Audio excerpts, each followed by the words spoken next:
Hola. Hola, buenas tardes, bienvenidos a todos. Tengo el honor de invitarlos a ustedes a participar en la tercera reunión científica de la Sociedad Argentina de Diabetes, con un tema que sería pie diabético, ataque de pie diabético. Les quiero ante todo agradecer a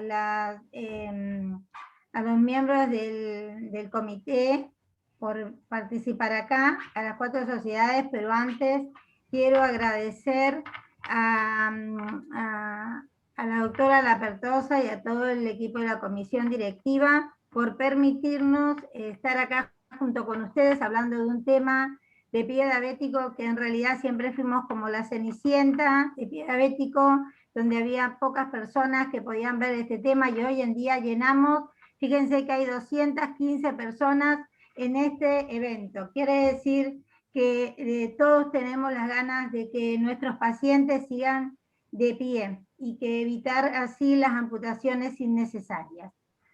Bueno, contamos con 4 sociedades, que esto es muy importante, la Sociedad Argentina de Diabetes, y junto con el Comité de Pie, la Sociedad Argentina de Medicina y Cirugía de Pie y Pierna, el Colegio Argentino de Cirujanos Cardiovasculares y la Asociación Interdisciplinaria Argentina de Cicatrización de Heridas. Bueno, bueno, son los conflictos de interés. La próxima. Bueno, lo importante, yo acá tengo el honor de ser la coordinadora del Comité de Pie Diabético de la Sociedad Argentina de Diabetes, en donde acá tenemos todos los integrantes, y un poco la idea es que están representados los distintos capítulos de la Sociedad Argentina de Diabetes en la Argentina. La verdad que es una máquina de hacer trabajos, de ser siempre, estar haciendo todos los trabajos. Hablamos una palabra y ya presentaron un trabajo, así que yo estoy orgullosísima de este comité. Tenemos que hacer un reconocimiento especial al doctor Javier Aníbal Vilple de Jujuy, que ya no está con nosotros y la verdad que trabajó muchísimo en todas las jornadas. Bueno, un poco la idea sería que a nivel mundial tenemos grandes doctores que les gusta pie diabético y son los profesores nuestros, como el doctor Bulton, como el doctor Armstrong, como el doctor Lázaro Martínez, como el doctor Fermín Martínez de Jesús, pero también tenemos que considerar que en la Argentina, la próxima, tenemos grandes profesores que pertenecen a la Sociedad Argentina de Diabetes, y esto me llena de orgullo. Acá tenemos el doctor Ferman,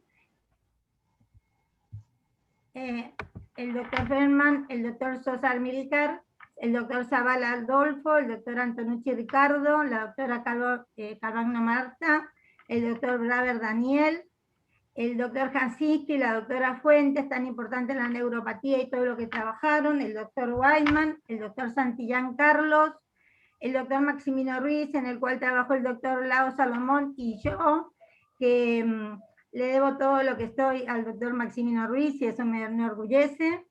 Bueno, un poco la idea es que no es solamente el comité, sino justamente lo que estamos trabajando todos en pie diabético. Bueno, lo voy a dejar con la doctora Erika Wisma. Adelante. Muy bienvenidos a todos a esta tercera reunión científica. Estamos muy felices por haber podido elegir este tema que para nosotros es fundamental. Vamos a hacer una construcción conjunta del conocimiento con estas 4 sociedades. Y fundamentalmente, ¿por qué elegimos este tema tan importante? En Latinoamérica el pie diabético es el motivo de internación en un 3,7% de todos los internados. Y dentro de esa cantidad, de ese total de personas con diabetes, el 20% está internado y está internado por su motivo de internación por el pie. Ahora, de ese 100% de pacientes con diabetes, el 80%, cuando fuimos a revisar sus pies, el 80% tenían algo en el pie, tenían una patología. Y el 30% presentaban úlceras de pie diabético y el 50% le habíamos encontrado lesiones preulcerativas. Esto es en la internación. Ahora, en el ambulatorio, el pie de alto riesgo se encuentra en el 40% de las personas que tienen una evolución de diabetes a 5 años, pero las personas que tienen una evolución de 20 años de diabetes, en el 86% nosotros encontramos un pie de alto riesgo. Y el ataque de pie diabético se encuentra en el departamento de emergencia. Es ahí donde deberíamos encontrar el ataque de pie diabético. Imagínense la importancia que tiene en internación, la importancia que tiene el ambulatorio, pero fundamentalmente el ataque de pie nosotros lo vamos a ver en el departamento de emergencias. Este es nuestro temario de hoy. Le agradezco las palabras de la doctora Mabel Carrió. Va a comenzar el doctor Rubén Saurral y la doctora Gabriela Carro con ataque de pie diabético infectado desde el comité de pie de la SAD. Luego vamos a escuchar a la doctora Valeria López con el ataque de pie diabético neuropático del comité de pie de la SAMESIP. Al doctor Juan Esteban Paolini con el ataque de pie diabético isquémico. Él es el presidente del Colegio Argentino de Cirujanos Cardiovasculares. Y luego la doctora Gabriela Blumbritt, que nos va a hablar de el post-ataque de pie diabético y es la presidenta de la AIH. Luego de ello vamos a abrir a las preguntas. Todas sus preguntas vayan volcándolas en el chat. Voy a presentar al doctor Rubén Saurral. Él es médico especialista en nutrición, es magíster en diabetes, integrante del Hospital de Día de Pie Diabético del municipio de Malvinas, Argentinas, diplomado en cicatrización de heridas, es el secretario de nuestro comité de pie, y es el socio fundador y delegado por Argentina de ALAPID, la Asociación Latinoamericana de Pie Diabético. La doctora Gabriela Carro es especialista en medicina interna, es magíster en diabetes, diplomada en pie diabético y en cicatrización de heridas, coordinadora del consultorio de pie del Hospital Posadas y miembro del comité de pie de la SAD y representante por Argentina en el DEFU. La doctora Valeria López es médica especialista en cirugía de pie y pierna, es miembro de la Comisión de Pie Diabético de la SAMESIP, diplomada en cicatrización de heridas de la AIH, miembro de la unidad de pie del Sanatorio de la Mujer y miembro de la unidad de pie diabético del Hospital Centenario de Rosario. Y el doctor Juan Esteban Paolini nos va a hablar del ataque de pie diabético isquémico. Él es médico especialista en cirugía vascular, presidente saliente del Colegio Argentino de Cirujanos Cardiovasculares, vicepresidente electo de la Asociación Latinoamericana de Cirugía Vascular y secretario electo de la World Federation of Vascular Society. La doctora Gabriela Blumbritt es médica especialista en cirugía general y vascular, es docente universitaria, presidente en este momento de la AIH, miembro titular del Colegio Argentino de Cirujanos Cardiovasculares y directora médica de Evers. Ella nos va a hablar entonces del post-ataque de pie diabético. Dejo de compartir, así puede compartir Rubén. Entonces, en esta reunión científica nosotros vamos a hablar, nos hacemos muchas preguntas. ¿Cómo llegamos al diagnóstico del ataque de pie? ¿Qué diferencia hay entre los diferentes ataques de pie? ¿Por qué elegimos un antibiótico frente a otro? ¿Por qué es importante que nosotros podamos conocer nuestros propios gérmenes? ¿Por qué consulta una persona con un ataque de pie diabético neuropático? Si hay alguna clasificación que nos pueda dar un aporte importante cuando estamos frente a un ataque de pie diabético isquémico, ¿qué nos aporta el índice tobillo-brazo? ¿Qué nos aporta la angiografía? Sobre todo, ¿qué pasa con las úlceras de pie diabético durante la pandemia? Y después, ¿qué hacemos el día después del post-ataque de pie diabético? ¿Con qué curamos? ¿Con qué llegamos a la finalización de la cicatrización?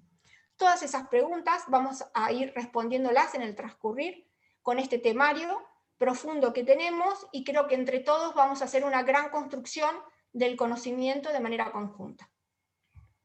¿Me confirmás, Erika, si se ve? Se ve perfecto. Bueno, muchas gracias, Erika, muchas gracias, Mabel. y repetir lo de Mabel. Para mí es un gran honor estar en esta reunión científica de la Sociedad Argentina de Diabetes, que para mí todo un gran honor, y a las sociedades que nos acompañan. No tengo conflicto de interés. El ataque de pie diabético, vamos a iniciar con el ataque de pie infectado. ¿De dónde viene el término ataque de pie? Para Jan Bass, como el ataque de pie, uno para generar impacto y otro para compararlo como el ataque cardíaco y el ataque cerebral isquémico, porque generaban una alta tasa de morbilidad y mortalidad, y disminuyeron las tasas cuando se crearon protocolos. Entonces, el ataque diabético requiere un reconocimiento temprano desde el primer nivel, desde la clínica, requiere una derivación rápida, ¿sí? Porque acá el tiempo es tejido, o sea, cuanto más rápido llegue el paciente al tercer nivel, menos tejido se va a perder. Y además, acá en el tercer nivel necesitamos unidades de ataque de pie diabético, o sea, como existen protocolos, unidades para la atención del corazón o de un ACV isquémico, necesitamos también para el abordaje de esta patología, de esta presentación de infección o ataque de pie. El ataque de pie diabético se divide en infectado, charcote, isquémico. Con respecto al infectado, ¿qué se caracteriza? Es la inflamación aguda con necrosis tisular o colección, como pueden ver en la imagen, un dedo necrótico que tiene un eritema mayor a 2 centímetros, tiene orificio con secreción purulenta, puede progresar en horas, incluso dentro del día o de los días, puede progresar a partir de los compartimentos del pie, a partir de los tendones, ligamentos, y generar un absceso plantar y progresar. Y requiere un tratamiento urgente, o sea, un tratamiento inmediato dentro de las 8 a 24 horas, donde vamos a realizar un drenaje quirúrgico de las colecciones y posteriormente desbridamiento del tejido necrótico. En lo posible siempre toma de muestra, sea previo al drenaje de las colecciones o en la cirugía de tejidos blandos o de hueso remanente. Y seguido luego de una rápida corrección de la isquemia cuando esté presente. O sea, la presentación de un paciente con enfermedad vascular más una infección, la prioridad es la infección.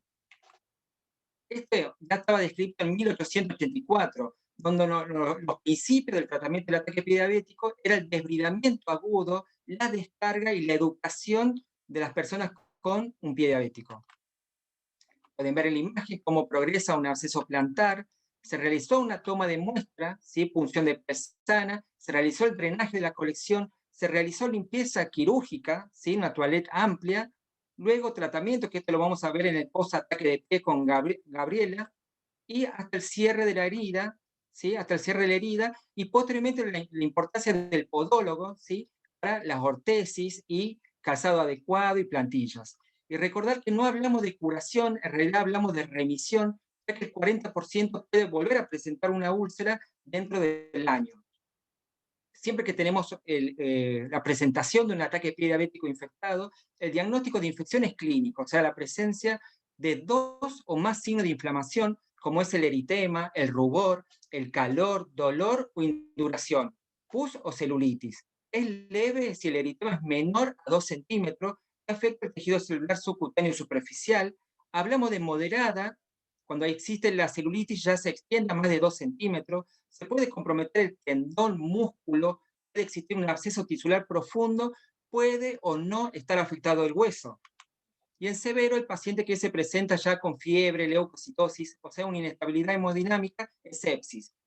Esto está descrito desde ITSA 2012 y acompaña en este leve, moderado, severo. Tanto las clasificaciones de Wi-Fi y San Elian la utilizan para graduar la severidad. E ITSA 2020 recomienda agregar la O para diferenciar si moderado o severo están afectado o no el hueso, ya que si está afectado el hueso determina un mal pronóstico. Es importante que tenemos manera clínica de determinar, por ejemplo, si está afectado el hueso, si con una pinza metálica logramos tocar el hueso, ingresamos de manera despacio, lento, y si progresa y se toca hueso, tenemos una alta probabilidad de osteomielitis. Si esto se acompaña de una imagen radiográfica, tiene una misma sensibilidad y especificidad que una resonancia magnética. Sin embargo, la radiografía en agudo no muestra cambio, pero nos sirve hacer una radiografía en agudo y compararla a la semana, 2 semanas, para ver los cambios. También una profundidad mayor a 3 milímetros. Si la úlcera es recurrente, también tenemos que pensar en osteomielitis. Cuando tienen más de 6 semanas de evolución, o los dedos en salchicha, y en el laboratorio también nos puede ayudar para pensar que el paciente está desarrollando una osteomielitis. Es muy importante conocer los compartimentos del pie. Pueden ver esta imagen, el de la cara plantar, donde tenemos la aponeurosis plantar, y a través de los tabiques intermuscular medial y los tabiques intermuscular lateral, se dividen en 3 compartimentos, el central, el medial, el central y lateral. Todos estos compartimentos tienen diferentes grupos musculares. Por ejemplo, el medial, tenemos acá el aductor del hallux, tenemos el flexor corto del hallux, y también tenemos los tendones, ¿no? Los tendones del hallux. Esto es importante determinar porque una infección que comienza en el dedo puede progresar rápidamente vía tendinosa o también a partir de los ligamentos. Tenemos el compartimento central, por ejemplo, acá con el músculo de los flexores de los dígitos cortos, y cuando realizamos el corte del mismo podemos ver otros grupos musculares como el cuadrado plantar, los tendones, pueden ver como la imagen de los tendones largos de los dígitos, y también tenemos lumbricales y el compartimento lateral, el plantar interóseo. O sea, esto es importante conocer, sobre todo en el quirófano, en la parte clínica, para sospechar la progresión de la infección. También en un corte coronal pueden ver los distintos compartimentos, la aponeurosis plantar acá en la parte de la base, el compartimento medial, el central, el lateral, en la parte de la parte ósea, los compartimentos interóseo, y el espacio dorsal en la parte superior. Tener en cuenta que la mayor parte de las lesiones se suelen ubicar en la planta del pie, y estas lesiones por la zona de mayor presión, que es importante determinar, por ejemplo, donde el paciente perdió la sensibilidad, o la zona de hiperapoyo óseo, donde la infección puede progresar desde la planta del pie hacia la parte superior. Entonces pensamos que tiene una herida superficial, pero en realidad ya la infección pasó al compartimento central u óseo. Acá esta herida pequeña, que cuando comprimimos drena secreción purulenta, o cuando vamos a investigar la profundidad, son heridas profundas que pueden llegar al hueso. Una lesión que se inició en el dígito puede progresar por las vías tendinosas, por los extensores, por ejemplo, en este caso del dígito, hacia la parte dorsal. Entonces en quirófano necesitan no solamente limpiar la parte del dígito, sino buscar la afectación de la progresión por medio de los tendones. También un dedo en salchicha, que a la palpación crepita, tenemos que pensar en este compartimento medial, ¿sí? Y si crepita y sospechar de una gangrena gaseosa, puede tener imagen en la radiografía de la presencia de gas. También podemos ver en las radiografías las microcalcificaciones de la capa media.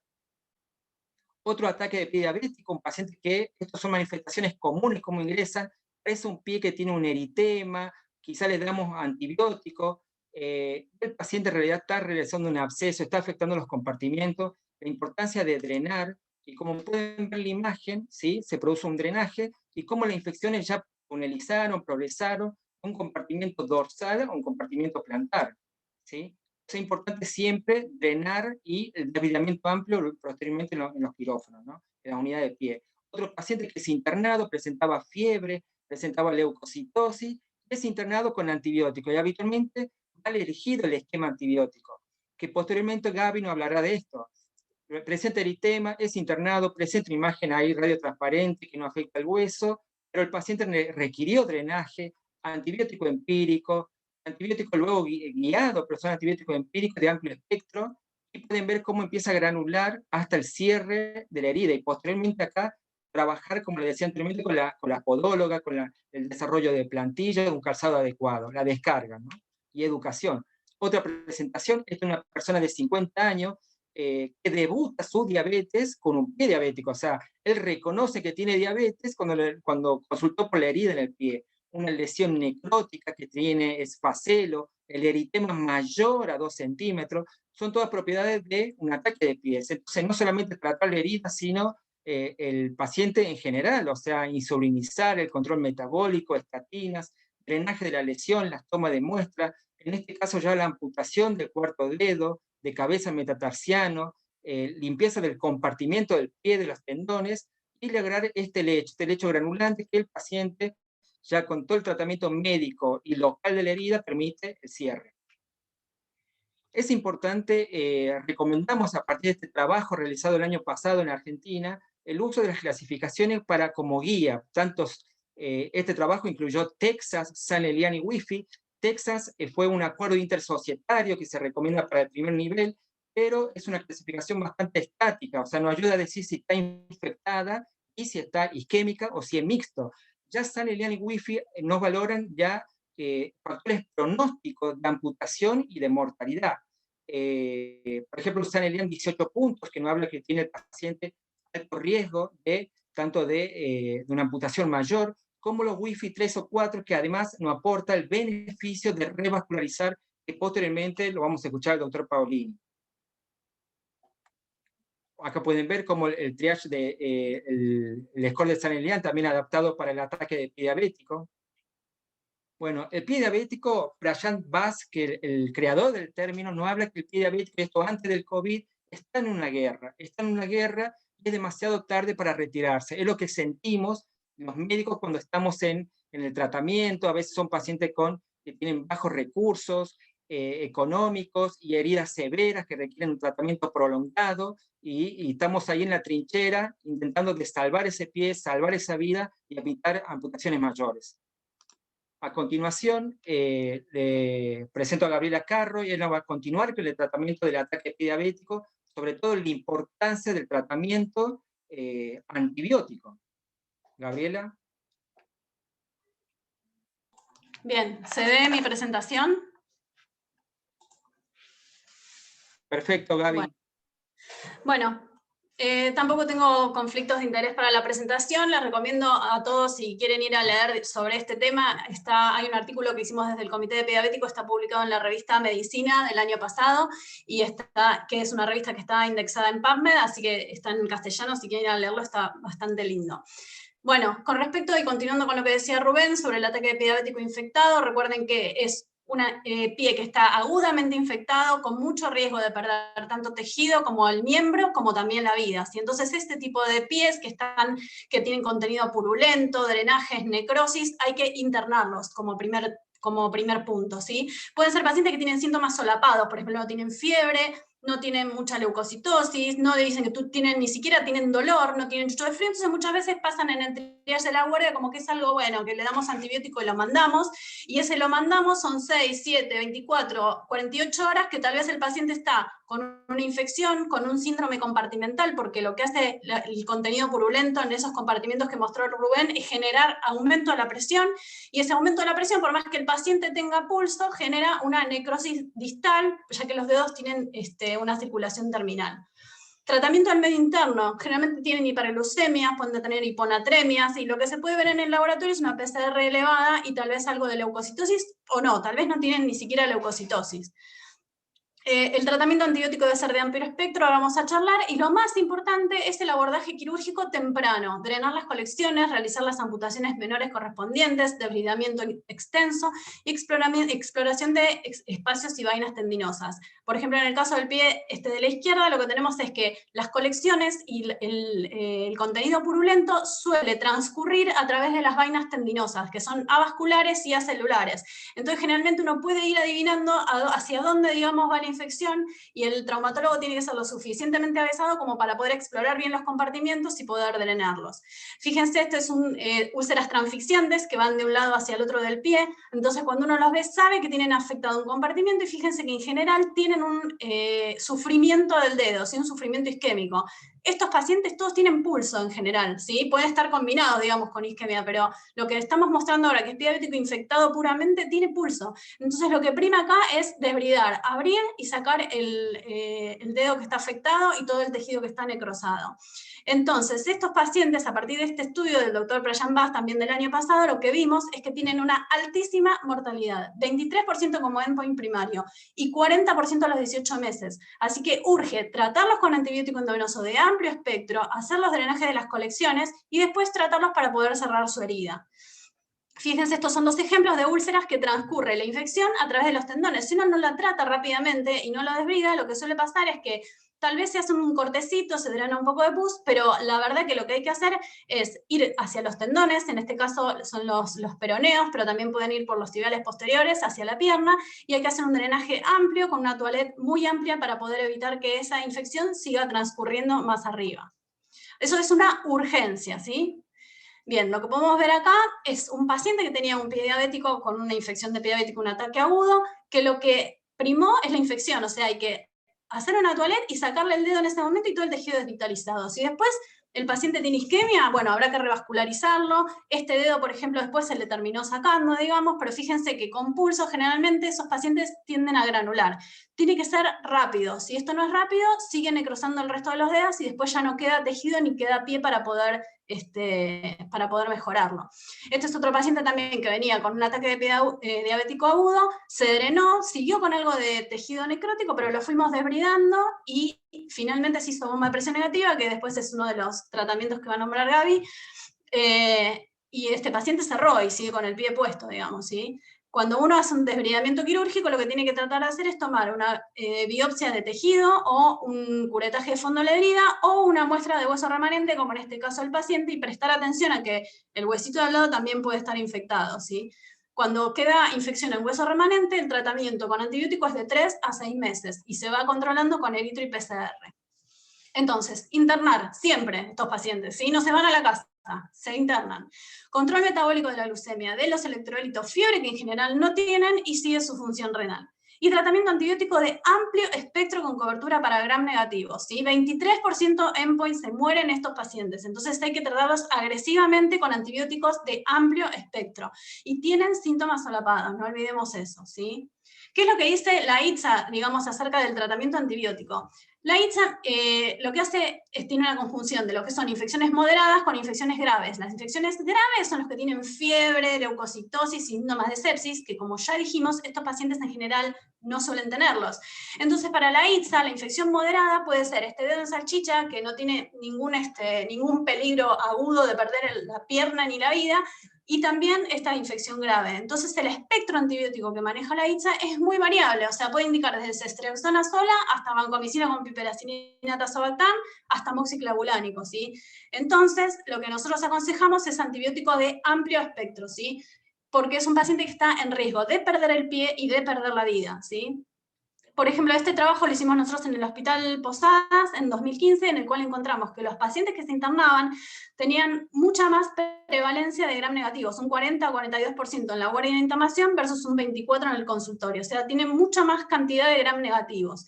Y lo que vimos en este trabajo es que la sensibilidad de los gérmenes en consultorio, si bien era bastante alta, amoxiclabulánico clindamicina, amoxiclabulánico trimetoprima sulfa o amoxiclabulánico cipro, cuando nosotros internamos al paciente, esta sensibilidad a este esquema antibiótico que uno da por boca es mucho menor, es menos del 50%. Entonces acá tenemos que estar atentos a que vancomicina y imipenem, piperacilina tazobactam o vancomicina micacina podrían ser esquemas que serían adecuados para el tratamiento.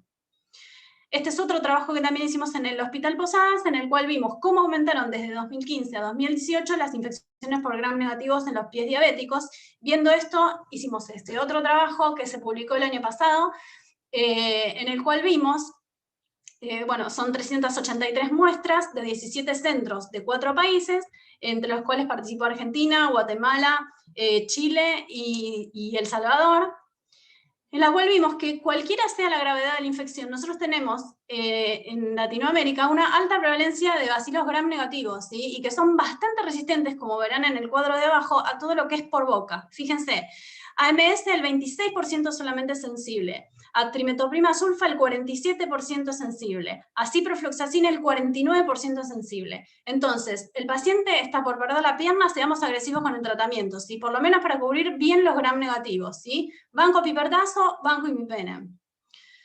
Entonces, cobertura de gram negativos resistentes, y otra vez vuelvo a decir lo mismo, síntomas solapados, los pacientes tienen fiebre, no tienen chucho, no les duele ni nada, pero tienen una colección de pus que lo que hace es comprimir sus compartimientos y genera una necrosis distal.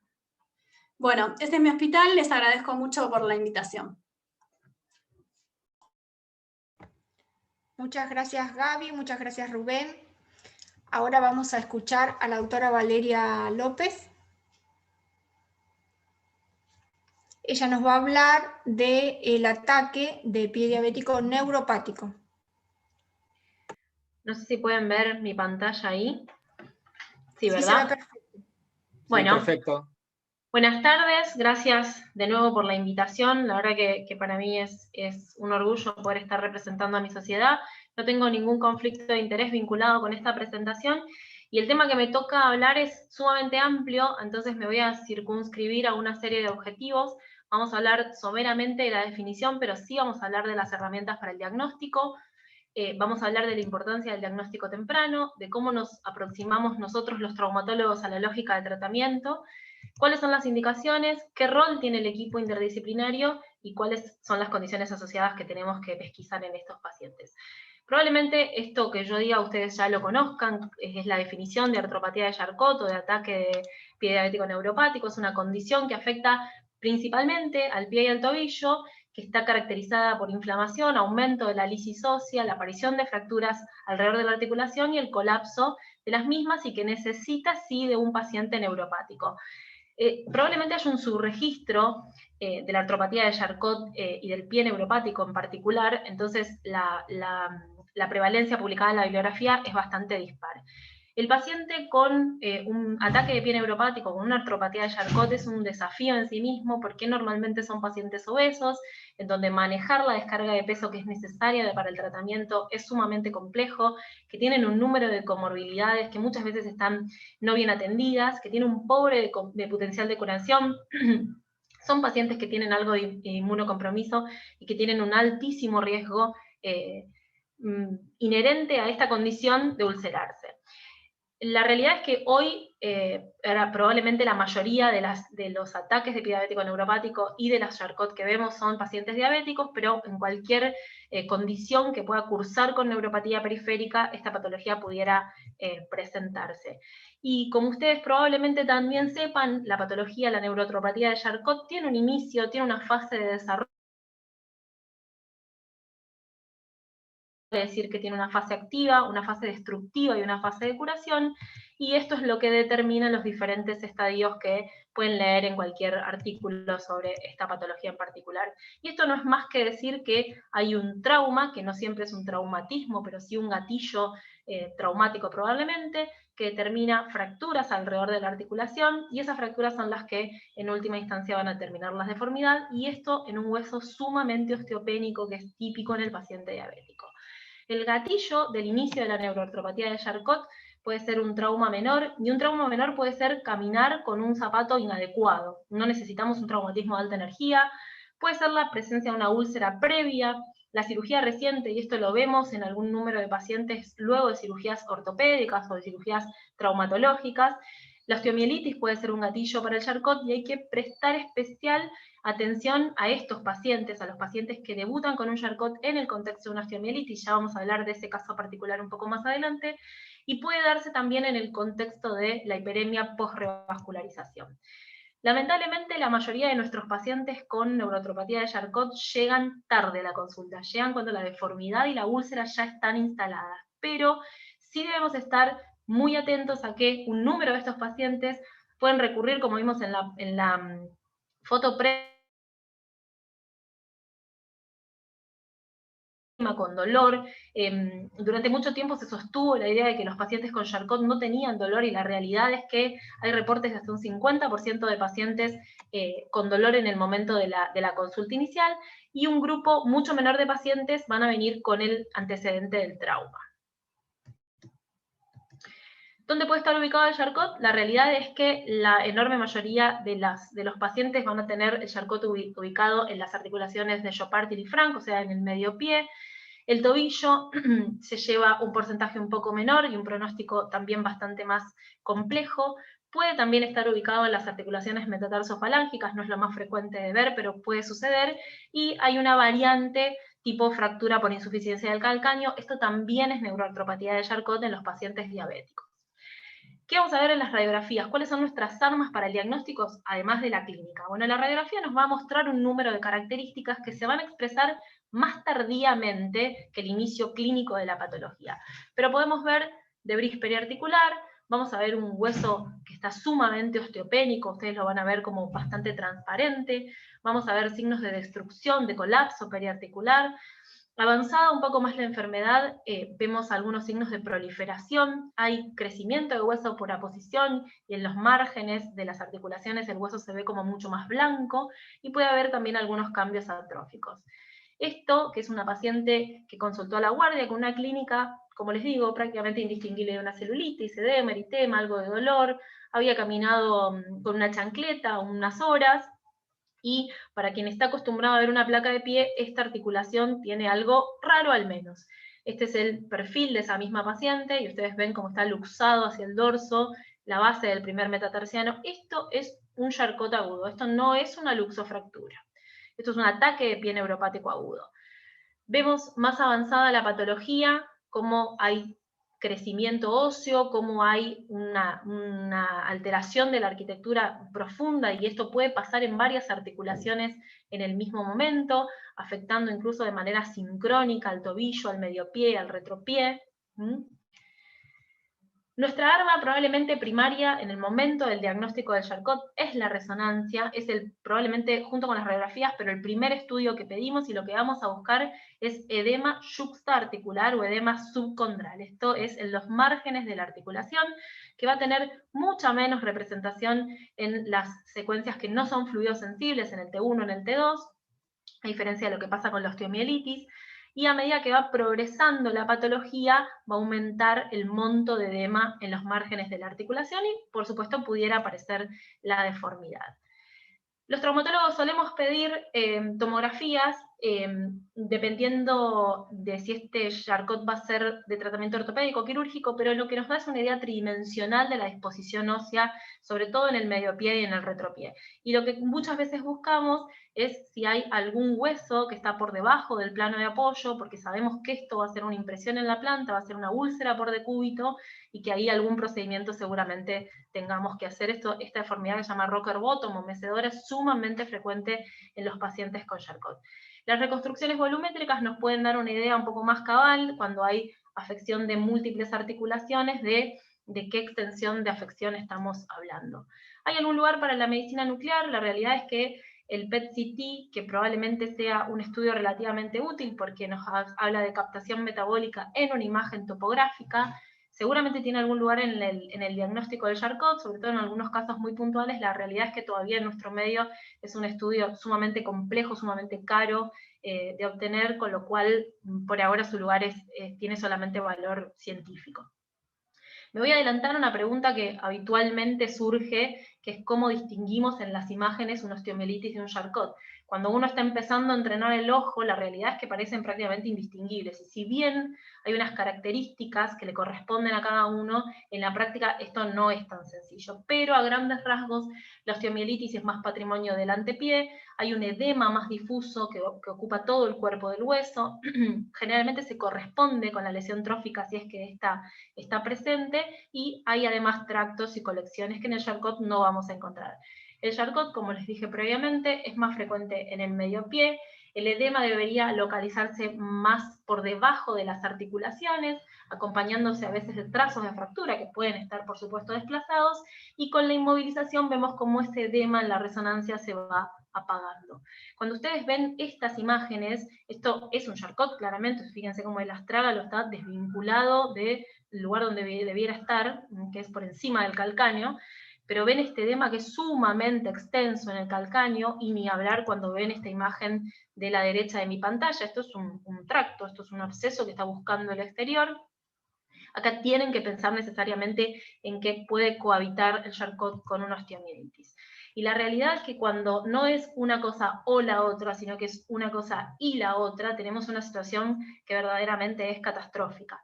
Acá el tiempo diagnóstico es distinto al del ataque de pie neuropático, los tiempos de tratamiento son distintos, y los resultados y la tasa de éxito también son lamentablemente mucho peores. Entonces, ¿por qué es necesario que sepamos atender y diagnosticar estos ataques de pie neuropático agudos? Porque el Charcot no diagnosticado va a terminar necesariamente en un pie inestable, en un pie probablemente ulcerado. Esa úlcera muy probablemente tenga por debajo un hueso osteomielítico, y ni hablar si el paciente tiene un trasfondo de isquemia, al menos subclínica. Y tenemos que evitar por todos los medios pasar de la radiografía de la izquierda de mi pantalla, donde ustedes ven cierta colinearidad en los ángulos. Esto habla de un pie plantígrado, y para nosotros pie plantígrado es un pie que carga peso en piel de la planta, piel que está especializada para cargar peso. A la foto de la derecha de mi pantalla, donde ustedes ven que esa colinearidad está perdida. Este es un pie que no está cargando peso en piel que está diseñada para tal fin, y seguramente es un pie que está ulcerado, y si no está ulcerado, se va a ulcerar. Entonces, cuando nos cuestionamos el tratamiento de los pacientes neuroartropáticos, tenemos que hacernos obligatoriamente 2 preguntas.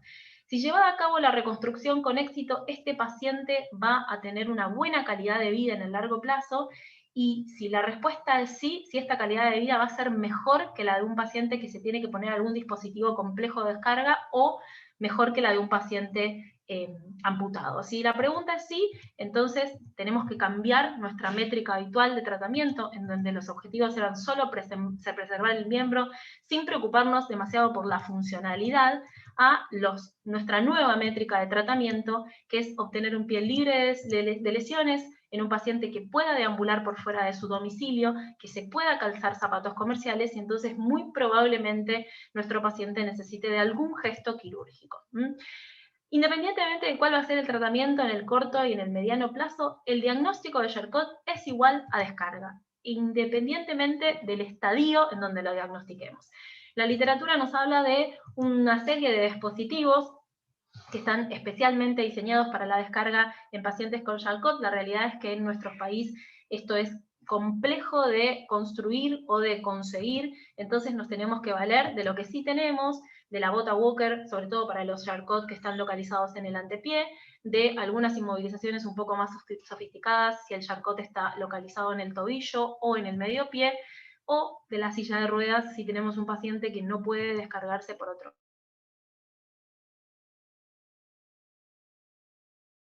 De que sea estrictamente cumplido. Normalmente el requerimiento de inmovilización es muy largo, esto hay que hablarlo con los pacientes, hay que explicárselos claramente, pero si el pie radiográficamente se mantiene plantígrado, el tratamiento tiene un resultado favorable relativamente alto.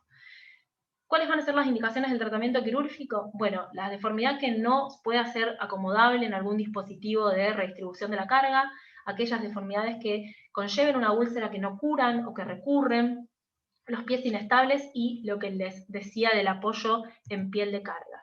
Por ejemplo, este paciente es un claro ejemplo que probablemente necesite cirugía. Históricamente la cirugía en la fase aguda del Charcot estaba para los traumatólogos casi proscripta, y esto tenía que ver con la alta tasa de fallos, producto de operar un hueso que está en el pico de la respuesta inflamatoria aguda. La realidad es que hoy sabemos que esto no es así. Hoy tenemos cirujanos con más experiencias y sistemas de fijación infinitamente más rígidos que nos permiten, en algunos pacientes seleccionados, poder hacer cirugía en fase aguda, sobre todo cuando tenemos este tipo de deformidades que son imposibles de acomodar en un dispositivo de descarga, y sabemos que ese paciente necesariamente se va a ulcerar. Si no es por pisar, es por el roce con el dispositivo de descarga, entonces se puede hacer una artrodesis en buena posición y el paciente tiene un pie plantígrado y funcional que, como ustedes ven, se puede calzar con un calzado comercial. Hoy para la cirugía podemos echar manos a un número mucho más grande de recursos. Tenemos implantes específicos para estos pacientes, tenemos el recurso de la fijación externa, estática o dinámica, hay construcciones diseñadas para fijar el Charcot, y podemos incluso darnos el lujo de hacer heridas muy pequeñas y tratarlos de manera percutánea. Esto, probablemente de todo esto de toda esta charla sea el concepto más importante. El hecho de que un paciente con una neuroartropatía llegue a quirófano es un esfuerzo del equipo, no solamente es una indicación del traumatólogo. Es fundamental tener un óptimo control metabólico, o al menos el mejor que se pueda obtener, reconocer, valorar y tratar la enfermedad arterial periférica subclínica, que en estos pacientes es frecuente. Que un paciente con Charcot parezca un paciente suficiente vascular porque por debajo tiene un fondo de hiperemia, no quiere decir que no tenga enfermedad arterial periférica. Optimizar dentro de la medida que se pueda la salud ósea y el estado nutricional. Vamos a hacer heridas, vamos a colocar implantes, necesitamos que eso sane.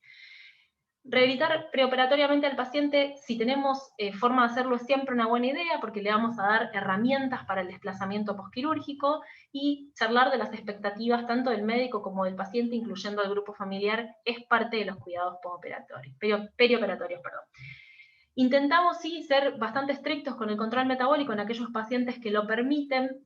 La literatura habla de un valor de corte bastante arbitrario de hemoglobina glicosilada de 8, por encima del cual las complicaciones relacionadas con la cirugía aumentan mucho. La verdad es que en algunos pacientes la urgencia no lo permite hacer, pero dentro de lo que podemos hay que realizarlo. En esta situación especial de Charcot y osteomielitis no voy a repetir lo que ya dijo Gabriela, creo que fue más que clara, pero los preceptos son los mismos que para la osteomielitis. Tenemos que desbridar y lograr el tejido mejor viable posible, manejar el espacio muerto. Esto es algo a lo que los traumatólogos estamos relativamente acostumbrados cuando hablamos de osteomielitis postraumáticas en otro paciente totalmente distinto, y estabilizar. Pero lo primero que vamos a querer de estos pacientes es controlar la infección y conservar un miembro funcional. Después podemos pensar en la reconstrucción. Esta cirugía tiene una serie de tiempos y una serie de pasos, pero lo más importante y lo más difícil es que intenta muchas veces reconciliar dos necesidades que son muy distintas entre sí, que es resecar todo el hueso infectado, pero poder mantener hueso adecuado para la fusión y la reconstrucción. Y esto, lamentablemente, hoy todavía es patrimonio de la experiencia del cirujano que trate a estos pacientes, que permita pasar de eso a esto y permitirnos estabilizarlo. ¿Hay un límite a la reconstrucción? Por supuesto que sí, lamentablemente no todos los pacientes se pueden reconstruir, hay pacientes que llegan demasiado tarde.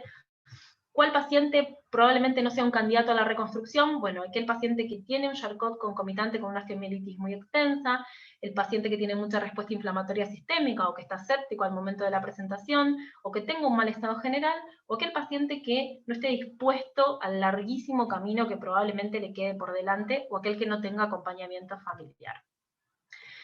Para finalizar, creo que es importante que tengamos y que mantengamos un altísimo índice de sospecha, porque esta es una patología frecuente. Yo siempre digo que si ustedes nunca vieron un Charcot, el Charcot los vio a ustedes seguro. Hay que conocer las diferentes presentaciones, porque esto no siempre aparece de la misma manera. El seguimiento frecuente de los pacientes va a hacer que podamos pesquisar estas presentaciones en el agudo con mucha más frecuencia. El manejo interdisciplinario y transdisciplinario es fundamental, y les recomiendo fuertemente que cada equipo tenga un algoritmo propio de diagnóstico y de tratamiento, porque es donde probablemente podamos trabajar por procesos de la mejor manera. Gracias. Muchísimas gracias, Valeria.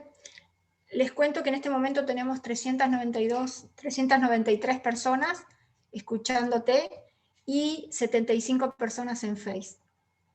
Ahora le vamos a dar la palabra al doctor Paolini para que nos cuente sobre el ataque de pie diabético isquémico. Muy buenas noches, muchas gracias por la invitación.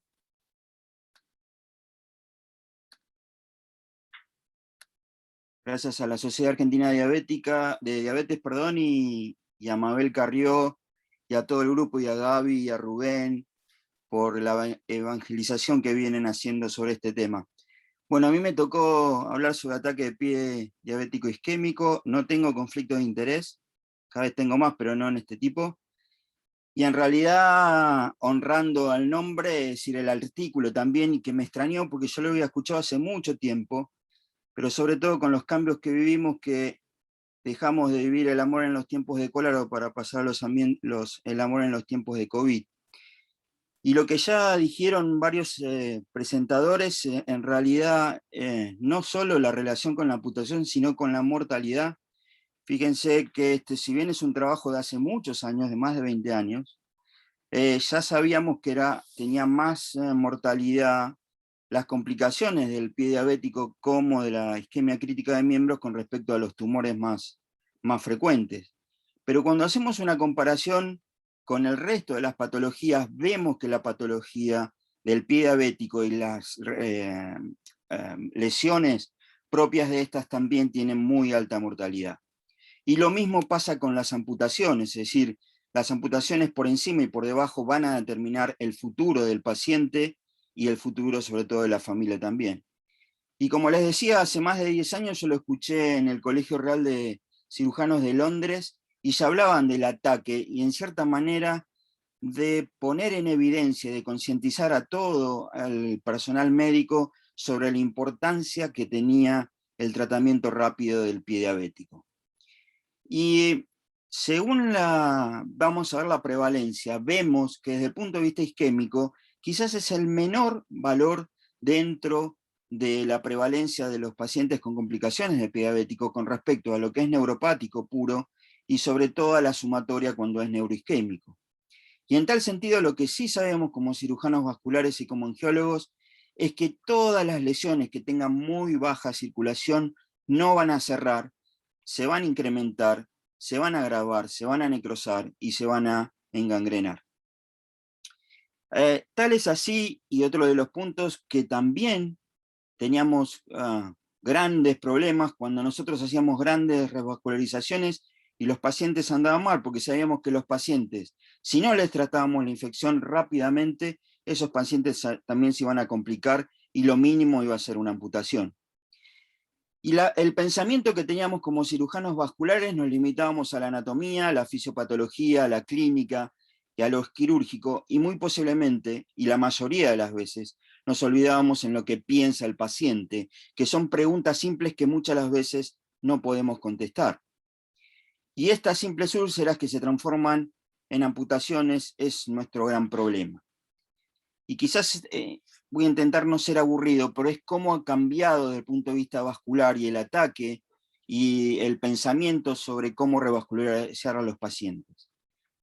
En la medicina argentina y en la latinoamericana, la escuela europea fue la más importante y sigue siendo en muchos de los aspectos. En realidad nos manejamos con la clasificación de Fontaine y posteriormente en los años 80 con la clasificación de Rutherford. Lo que sí estábamos seguros es que cuando estamos en presencia de las complicaciones isquémicas de un pie diabético, estamos en los peores grados. Pero hasta los años 80 no se había determinado este estadio, es decir, teníamos una sumatoria de eventos, pero no estaban bien definidos. Y este grupo, en una forma de consenso, definieron por primera vez a la denominada isquemia crítica de miembros. El gran detalle de esta definición es que excluyeron específicamente a los diabéticos. ¿Por qué? Porque no tenían forma de evaluar y sobre todo dimensionar las complicaciones que tenían los efectos neuroisquémicos. Pero, a pesar de ello, todas las guías de los 80 hasta hace muy poco, hasta el 2013-2014, incluyeron a los pacientes diabéticos dentro de estas definiciones de isquemia crítica de miembro. Y recién, hace muy poco, hace unos 10 años, un grupo de suecos explicaron y en cierta manera dieron la razón de por qué no podemos incluir a los pacientes diabéticos en esas clasificaciones antiguas que lamentablemente se siguen usando, y muchos, tanto desde el punto de vista diagnóstico, terapéutico, y algoritmos la siguen utilizando. Y es porque en los diabéticos hay un cambio sustancial en la microcirculación y es la isquemia capilar, que no la encontramos en otro tipo de situación. Y esto fue así hasta en el año 2013 que la Sociedad de Cirugía Vascular utilizó y en cierta manera consensuó en la primer clasificación que tuvo en cuenta a la herida o la úlcera, a la infección y a la isquemia. Y en ese sentido hicieron un gran cambio, y en cierta manera porque también fue la primera guía que, como vamos a ver, desde el punto de vista vascular, tiene un pronóstico de amputación. Y desde el punto de vista de la herida al bone, vamos a hablar sobre extensión y profundidad, desde el punto de vista de la isquemia, es decir, la falta de perfusión o de flujo, y desde el punto de vista de la infección del pie, vuelvo a repetir, la primera vez que una clasificación de índole vascular ingresa o que toma la parte infecciosa, le da importancia a la presencia y la extensión de la infección. Esta clasificación, a su vez, propuso que hay 4 estadios, y a su vez lo relaciona con muy bajo riesgo de amputación, con un riesgo bajo, con un riesgo moderado y un riesgo alto. Y esto está íntimamente relacionado con las valoraciones que tiene este tipo de clasificación y dependiendo de la úlcera, de si esta es superficial o extensa, de la gangrena, si está presente, si está ausente o bien es extensa, de las variaciones isquémicas o de flujo, y de las infecciones, si no encontramos infección, hasta si está severa, con todo el efecto hemodinámico o multiorgánico. Y otra de las cuestiones más importantes es que la clasificación WIFI, al tener en cuenta a los pacientes diabéticos, tuvo en cuenta la clasificación de Mockenberg, paso limitante y en cierta manera que nos hace fallar o tener falsos positivos con respecto al índice brazo-tobillo, que sigue siendo el índice aceptado con evidencia 1A con respecto a la isquemia. Y específicamente con el tema de los pacientes diabéticos, da la importancia a la presión transcutánea o la oximetría de oxígeno en los dedos. Y en cierta manera es el principal estudio para tener en cuenta y poder llegar a esta clasificación. Y como yo les decía, fue la primera clasificación desde el punto de vista comparada con el resto de las clasificaciones de la isquemia en que nos daba alta posibilidad de amputación. Hoy sabemos que los pacientes con estadios 4 hasta en algunos grupos presentan el 50% de amputación mayor en menos de un año o al año de haberse detectado. Nosotros los habíamos propuesto en 2015, en el tercer consenso intersocietario del fin del mundo, ese tipo de relaciones donde ya habíamos invitado y nos acompañó la Sociedad Argentina de Diabetes y la Sociedad de Pie y Pierna, porque sabíamos de la importancia, y como cirujanos vasculares que muchas de las veces nos sentimos huérfanos o abandonados del resto de las especialidades, y en ese sentido de la importancia que implicaba el manejo del pie diabético. Y ya hicimos en ese tipo recomendaciones teniendo en cuenta la importancia, y la idea es de prevenir y atacar al paciente, al pie diabético lo antes posible. Y siendo, vuelvo a repetir, el índice brazo-tobillo uno de esos elementos. Pero el cambio sustancial fue dada, y en cierta manera la sumatoria quizás de esas casualidades o de la realidad que estaba viviendo todo el mundo de la epidemia de diabetes y de pie diabético, y fue la formación de las primeras guías globales de manejo de enfermedad vascular periférica. Y estas guías globales, en las cuales participaron 24 países, 58 autores, y entre ellos tuve la suerte de participar representando a Latinoamérica y a la Argentina, lo que primero se hizo fue definir y olvidarnos de la isquemia crítica, porque ahora para nosotros hay una isquemia amenazante de miembro. ¿Qué significa esto? Que si no la tratamos rápidamente, esa amenaza se transforma en amputación y esa amenaza se transforma en muerte. Entonces lo primero que se definió es este nuevo patrón de enfermedad vascular, que es la isquemia crónica amenazante de miembro. Y desde el punto de vista del diagnóstico y de los estadios, en cierta manera otra cosa importante es volver a la clínica como cirujanos, como angiólogos, tener y estar obligados a realizar un examen completo del pie, incluyendo la evaluación de la neuropatía, incluyendo la prueba de sonda, y en todos los pacientes donde haya lesiones. Y esto está hablando de buena medicina. Y quizás lo más importante es reforzar siempre con medicina basada en evidencia de los estudios, pero especialmente tener en cuenta que en cada país hay posibilidades y hay imposibilidades, con lo cual buscamos unificar esos criterios y unificar la definición y sobre todo el pronóstico y proponer distintos tratamientos. Esto lo paso más rápido, pero otra de las cosas interesantes fue una definición angiográfica. Para nosotros los cirujanos vasculares, también para todos los intervencionistas, la angiografía sigue siendo el estudio del gold standard, pero hasta la publicación de las guías globales no teníamos unificación de, en cierta manera, la estadificación de la anatomía vascular. Y también nos sirvió para crear esta clasificación denominada GLASS o vidrio. Pero lo más interesante es que ante todo paciente con lesiones isquémicas y pacientes diabéticos con lesiones isquémicas debemos tener un plan. ¿Y qué significa este plan? Primero, tener en cuenta el riesgo del paciente. ¿El riesgo con respecto a qué? El riesgo a la mortalidad, a las comorbilidades del tratamiento. Es decir, tenemos que evaluar si ese paciente va a tener alta mortalidad ante un tratamiento de revascularización o bien va a tener comorbilidades importantes si vamos a hacer tratamiento endovascular y tiene falla renal. Lo segundo es la amenaza o la severidad de la amenaza del miembro.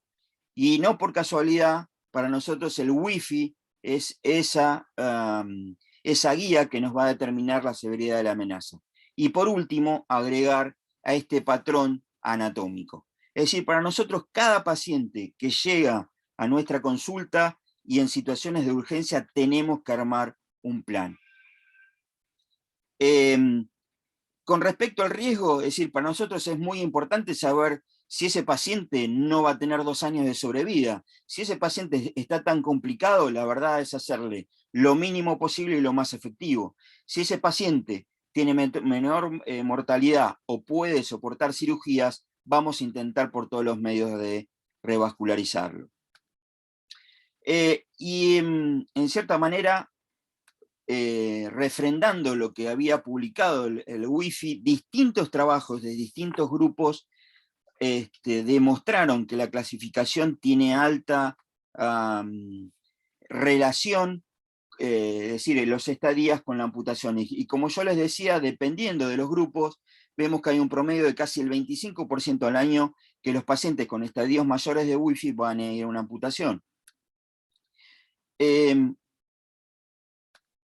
Y el otro tema es que, como ya lo habíamos nombrado, es ¿todos los pacientes tienen que ir a tratamiento endovascular o todos los pacientes tienen que ir a cirugía vascular? Y esa es la gran discusión en la cual vivimos y nos peleamos.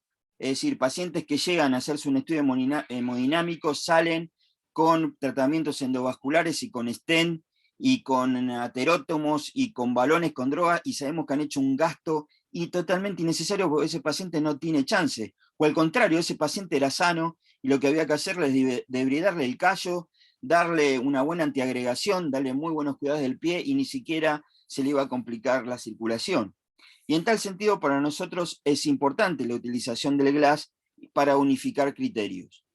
Y en ese sentido, la unificación del GLASS, en realidad lo principal es elegir la arteria principal que vamos a revascularizar. Con la clasificación de GLASS tenemos distintos estadios, y otra de las cosas que yo me olvidé mencionar es que cuando estamos hablando de clasificación de GLASS son arterias desde la ingle hacia el pie.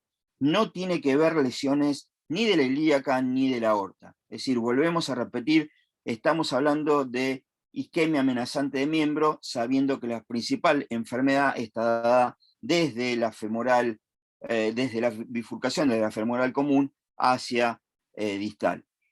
Y entonces podemos hablar de estadio de enfermedad de baja complejidad, enfermedad de complejidad intermedia y enfermedades de alta complejidad.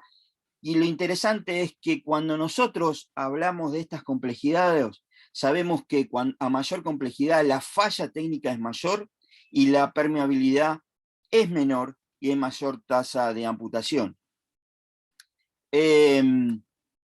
Y en ese sentido, para mostrarles un ejemplo de cómo elegimos una arteria blanco, es decir, hacemos una arteria completa, y después vamos desmenuzando cada una de las partes del árbol arterial y lo sometemos a la estadificación de esos grados. Y en ese sentido buscamos y encontramos el estadio de la enfermedad de Glass. ¿Y por qué esto es importante? Porque si vamos a ver al país del norte, vemos que las tasas de amputaciones son diferentes como la tasa de revascularización. Y no es casualidad que en los estados a donde hay menor tasa de revascularización hay mayor tasa de amputación. Por eso para nosotros el mejor estudio comparativo era el BEST-CLI o CLI, en donde se comparaba el mejor tratamiento vascular con el mejor tratamiento endovascular.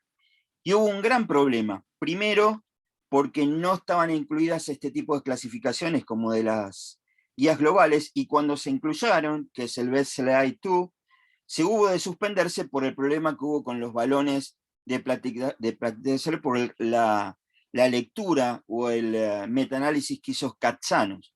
Pero el gran problema, una vez que se unificaron los criterios, se unificaron los tratamientos, fue que supimos conseguir esta pandemia que nos está volviendo locos a todos. Pero en ese sentido, cuando vamos a comparar estudios hoy en día y tratamientos, en realidad siempre nos tenemos que basar, o nos deberíamos basar, en los resultados de esta comparación o de la mejor revascularización. Y esto es un metaanálisis que se hizo antes de la pandemia, en donde otro de los problemas es que, como ustedes pueden ver, fíjense, desde 1996 cómo aumentaron otra vez los procedimientos diagnósticos hemorreológicos, es decir, las angiografías, cómo disminuyeron los procedimientos quirúrgicos y cómo aumentaron los tratamientos endovasculares.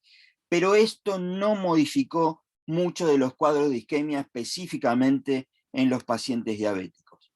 Y en ese sentido, y es la importancia de estas guías y de cómo atacar a los pacientes con pie diabético, el de poder elegir cuál va a ser el mejor tratamiento y evaluar la permeabilidad y en cierta manera el futuro de ese tipo de pacientes. Es decir, con lesiones menores, es decir, GLAS 1 y un Wi-Fi 1, quizás el tratamiento médico con eso va a alcanzar, y no así en los estadios 4 o 3, donde el tratamiento vascular endovascular van a ser lo que tiene mayor prioridad. Y siempre la vena sigue siendo el elemento más noble para nosotros.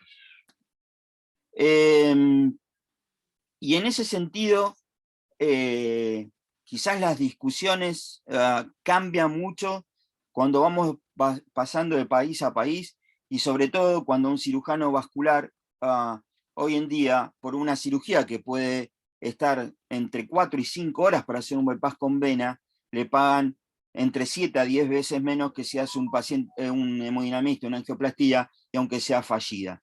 Entonces, tenemos que discutir realmente, sobre todo si vamos a avanzar supuestamente en la medicina basada en la precisión, cuál es el camino a seguir. Y la verdad, mientras estábamos discutiendo esto, apareció este gran bicho y nos cambió a todos. Acá pueden ver todo un vaso, y lo amarillo son el COVID, cómo está actuando a nivel del endotelio. Y en cierta manera nos cambió no solo desde el punto de vista de la atención de los pacientes, sino cómo tratarlos a los pacientes. Y me pareció muy interesante esta ocasión para actualizar este tema. Y nosotros vimos y sabíamos que estamos en una situación totalmente compleja. La verdad que en un principio, hace un año, no sabíamos de la magnitud de ese tipo de complicaciones. Y lo que sí sabemos es que son pacientes muy complicados y que tienen una alta posibilidad de trombosis. O casualidad, pacientes diabéticos donde las arterias ya tienen daño y donde lo que estamos sufriendo es realmente un ataque, un tsunami de trombosis. Y las características, fíjense, que también se van a relacionar con los pacientes de alto riesgo para el desarrollo de patología diabética, y específicamente hoy en día tenemos que tener en cuenta que si un paciente diabético tiene altos valores de dímero D, alguna complicación cardiovascular trombótica va a tener, cardíaca, cerebrovascular y lamentablemente a nivel de los miembros inferiores. Y esto lo empezaron a ver en distintas partes del mundo, lamentablemente sobre todo en los países que tuvieron mayores complicaciones y mayor tasa de mortalidad, internaciones. En Europa lo fue Italia, y en ellos vieron, fíjense, el primer trabajo publicado y en cierta manera que evaluó a los pacientes y compararon el grupo de pacientes diabéticos por internaciones entre el 2019 y el 2020. ¿Y cuáles son las cosas interesantes? Primero, los varones, fíjense, 4 mujeres contra 21 varones, con respecto al 2019 eran 15 mujeres y 23 varones, sino un aumento completo de los pacientes de sexo masculino que se vieron internados y tuvieron complicaciones del pie paciente. Otro de los patrones que vieron en pacientes de consultorio externo, pero lo más trágico es que la mayoría, fíjense, el 76% fueron pacientes de emergencia. ¿Por qué? Porque esos pacientes no tuvieron atención, porque estaban cerrados los consultorios, porque el COVID era lo que demandaba y llegaron en muy mal estado general. Y lo que también nosotros vimos, y la verdad consideramos que era un problema de nuestra institución o de nuestros grupos de pacientes, es que entraban con gangrena a muy alto nivel, y también lo que lamentablemente sufrimos fue que notamos un cambio alto del nivel de amputación. ¿Pero por qué? Porque estamos ante unos pacientes diferentes y mucho más complicados, y quizás la obligación es que el ataque del pie diabético isquémico como infeccioso, como neuroisquémico, debería hacerse de mayor magnitud, porque los pacientes van a tener un peor pronóstico. Y también así lo vieron los ingleses. Pero lo más interesante, y perdón, en este tema, es que los ingleses compararon a la primera publicación de pacientes diabéticos que admitieron en Wuhan, es decir, la primera ciudad o provincia donde supuestamente el bicho maldito se desarrolló, con las complicaciones que tienen las ulceraciones de pie diabético.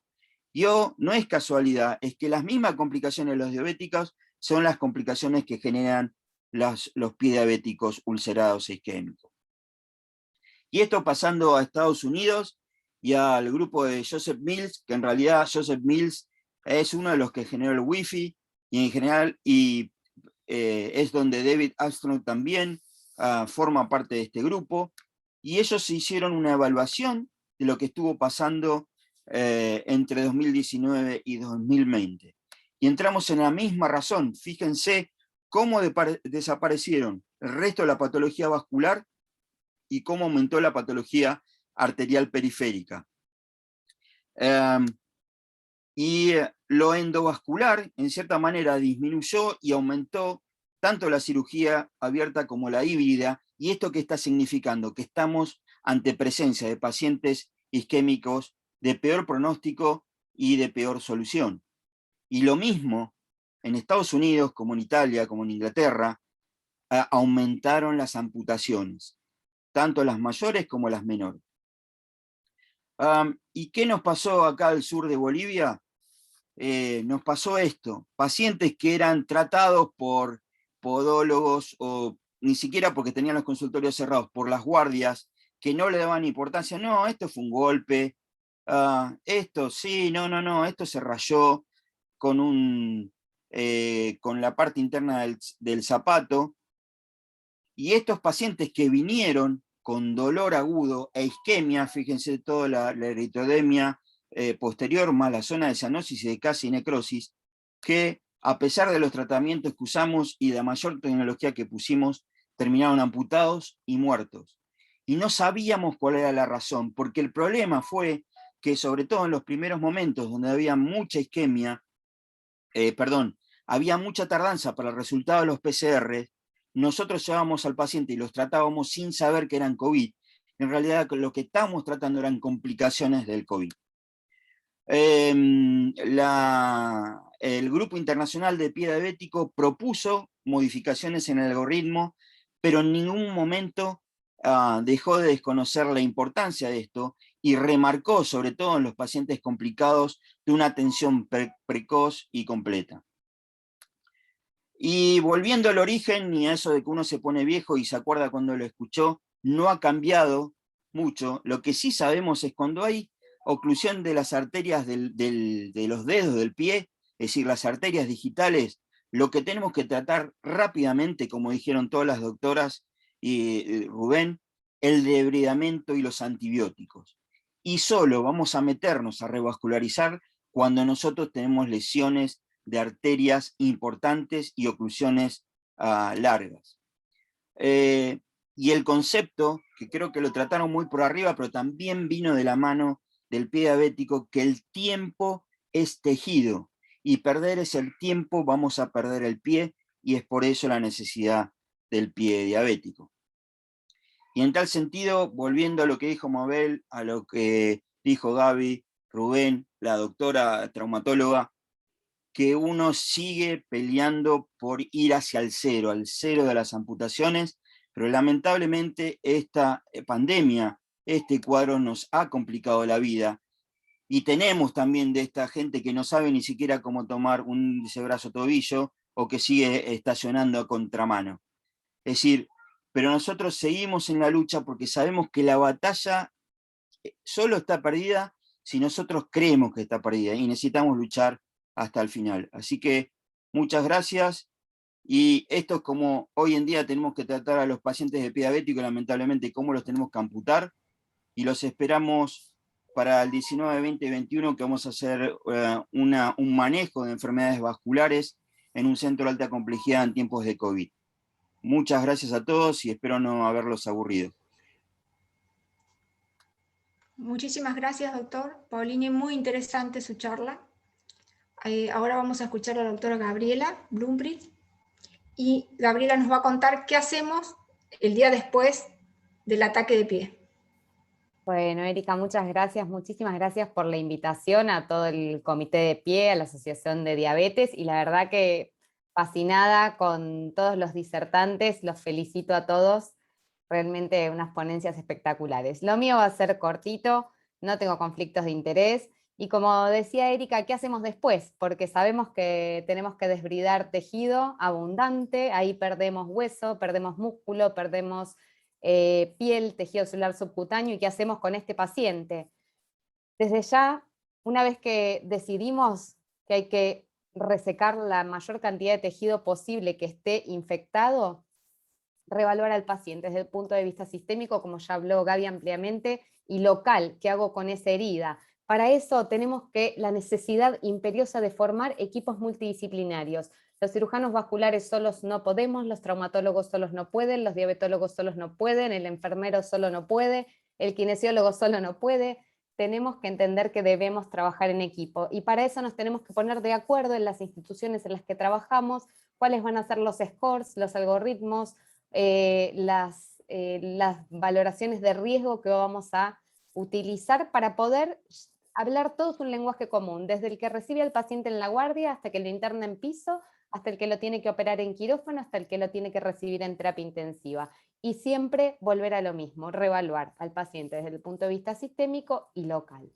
La expectativa es que existan estos equipos multidisciplinarios formados en la disciplina. Por eso es tan importante este encuentro y esta reunión, entender que el ataque al pie diabético es algo que existe desde hace tiempo, y a lo que, gracias a Dios, en los últimos, diría, 5 o 6 años se le viene dando una relevancia necesaria, y entonces debemos formarnos todos, cada uno desde nuestro lugar, para poder brindarle a ese paciente lo que necesita.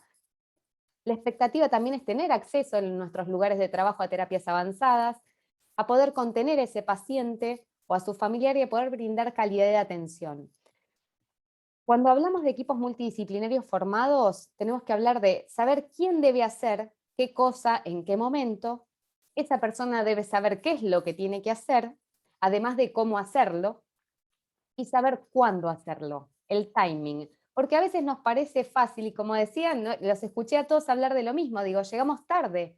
Y llegamos tarde porque no sabemos quién debía hacerlo, qué tenía que hacer, cómo hacerlo, y sobre todo, fundamentalmente en esto que no tenemos tiempo, es cuándo hacerlo, porque tiempo es tejido. Cuando hablamos de tener o disponer de terapias avanzadas, hablamos idealmente de tener terapia de presión negativa, a lo mejor cámara hiperbárica, poder realizar plasma rico en plaqueta, tener alcance a obtener sustitutos cutáneos, muchas veces ozonoterapia, que serían aquellos elementos más adecuados para cubrir grandes defectos de forma rápida, lograr un buen tejido de granulación y rápidamente, si hay hueso expuesto o tendones expuestos, poder cubrirlos y evitar de esta manera que la herida permanezca abierta y genere un riesgo de infección crónica. Contener a la familia, al paciente.